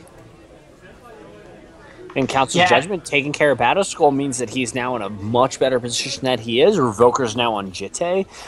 Justin doesn't have a really good answer to it. Now he has to find a good answer to Revoker first before he can even push anything. Fortunately, a third Stoneforge Mystic for Justin here. If he has Sword of Fire and Ice right here is going to go ahead and push Don right out of this game. Sword of Fire and Ice onto Revoker to get Jitte going, and then once Jitte starts, Umezawa's Jitte starts getting... I can't imagine that Don or Justin with either of these X1 and X2 creatures is really going to be able to pull back from that. But what creature do you think he equips the Sword of Fire and Ice to? Because, really speaking, the Brimaz is just doing a great job on blocking duty right now. I mean, I think Justin has to draw a couple more cards here for the Sword of Fire and Ice to even connect. While that is true, I do believe Justin still has... Does he still have a Caracas in play or no? Oh, yeah, he does, yeah. So he's going to... Looks like he does. So it looks like Caracas is going to be able to take care of Brimaz, get an attack in. If Don wants to trade off a creature, I think Justin's perfectly accepting with that trade. Yeah, but do you see what I'm talking about now? How just like the symmetry, like the symmetrical effect of Pithy Needle is actually hurting Don a lot. Like because so now in this situation, right? Justin has the Caracas to bounce back the Brimaz. Don has an Aether Vial on 3 to potentially flash it back into play and block the Stoneforge, but the Pithy Needle on Aether Vials is just messing Don up now. And oh my god, Source to Plowshares is a huge draw. It looks like this Umezawa's Jitte is finally going to be able to come active, and my bet is that it's going to close the game out. Right. With all these cards just being turned off, Jitte is just going to slaughter this game away. We're going to go ahead and bounce this Brimaz here. Oh, and it looks like Don is drawing a Source of Plowshares of his own. He let Justin get right into that. And Justin now is right back to where he was. He has the Caracas for Brimaz, which is going to be great, but this, if Don right here is to draw an Umezawa Jitte of his own, he can actually control this game from here on out. Yeah, and I want to see that Stoneforge or Umezawa's Jitte top deck. Like, I am all about that. The thing is Stoneforge wouldn't be a good top deck. He needs a top deck Plow, or he needs to top deck Umezawa's Jitte here. Otherwise, he might fall way too far behind. Yeah, that's true. I guess Justin does have enough dudes to continuously re-equip and get done with. Right. I think Don might have actually drawn... It looks like he drew a 1 white spell. It might have been Council's Judgment. Council's Judgment here on Umezawa's Jitte might be able to keep Don alive for an extended period of time. That is awesome. I mean, being able to buy more draw steps. Oh, it looks like it was just Phyrexian Roker. Phyrexian Roker close enough. Knocking off Umezawa's Jitte here might be okay for him. I still feel like Doom is a little bit impending because just in terms of board presence, Justin is still ahead. So we're gonna have to see Don draw some like pretty board impacting cards here. What is the best option that there even is? Maybe like equipment is what we're looking for. I think Don's best draw in this spot is a Wasteland for Caracas. I think Wasteland for Caracas into playing Brimaz is a great step. Umezawa's Jitte is also a very okay card. And what I really don't like here is that Justin tapped out of his Rishadan port. I think knowing what your opponent might have... Wow, and Don here draws a Seal of Cleansing. Seal of Cleansing is really going to push this game right back into this... into like kind of like this blank slate. And being able to destroy Sword of Fire and Ice here is going to be a great stop, but it looks like Justin drew Swords to Plowshares. Swords to Plowshares here on Phyrexian Revoker is just incredible. And between Fire and Ice and Umezawa's Jitte, I think he's going to be in a good spot here. If I were Justin here, I would definitely equip Jitte to the Phyrexian Revoker or the Stoneforge Mystic. I think it's okay both ways, and see what he has here. I think this is actually the most dangerous, equipping it to the Revoker because of Seal of Cleansing. Seal of Cleansing can just destroy Revoker here. And it leaves Justin blown out. I think splitting both of your equipments was much better. And now Justin has felt the wrath of Seal of Cleansing, and now he's far behind again. And the worst part is now because Revoker's gone, I think Don missed it. I think because... Aether Vials, or was Aether Vial named with Pithing Needle? Was that what was named? No, that Revoker named Mother of Runes. The Pithing Needle is naming Aether Vial. Alright, that's where this Pithing Needle is really coming into play. Naming your own Aether Vial is just so dangerous. And I don't know if Don drew anything here to get out of this Jitte and this Sword of Fire and Ice rage. He does. The Elzar, the mom was named with Phyrexian Revoker, so he wasn't able to use it at that time. Yeah, and now that the Revoker is gone, the Mother of Runes can fight through the Stoneforge Mystic, which is actually going to be huge. And I actually, now that I think about it, going back to Justin's turn, I actually like double equipping to both of the equipments to the Revoker, because it almost forces Don to use the Seal of Cleansing on the Revoker instead of the pieces of equipment, right? Because right now the Revoker, since Don chump blocked with his Mother of Runes, the Revoker is only hurting Justin. You're right, but imagine this scenario: if we equip one of our other equipments to a different creature, and he goes ahead, then he's forced to revoke he's forced to use Seal Cleansing on a creature, the Phyrexian Revoker, or he has to use it on one of the equipment. And if he uses it on one of the equipment, that means our other equipment is going to get through, so we're going to be able to clear Don's board of any creatures he has. If he uses it on the Revoker, then we're still able to use everything else we have. And now we would have been in a situation where Justin would have had one of his equipments active, Sword of Fire and Ice either would have drawn him a card and killed the creature, or he would just have a counter on Jitte, or 2 counters on Jitte, on Umezawa's Jitte, and Don would have just been pushed ahead. I think pushing both of our equipments on to 1 creature that can be Seal of Cleansing was the worst possible situation there for Justin, because Don had a position where he could have killed the Revoker and untapped and drew an answer for the next creature, and then if he untapped and drew another Revoker, then Justin would have just been almost potentially locked out of using a lot of his equipment to gain any of his advantage. And I think those are pretty good arguments. I still think I would have done exactly what Justin did here, only because I feel like Justin was already ahead on the board, and using the Seal of Cleansing on the Revoker turns on the Mother of Rune, which means that the next turn, like whatever Justin plans to do, is going to go through no matter what. And Justin's in this position where he's just going to slowly like choke Don out of the game. I mean, I understand that, like if you split the equipments up on 2 different creatures, one of them is going to connect, and you're going to like get rid of Don's whatever weenies Don has on the board. But I feel like it's better to look.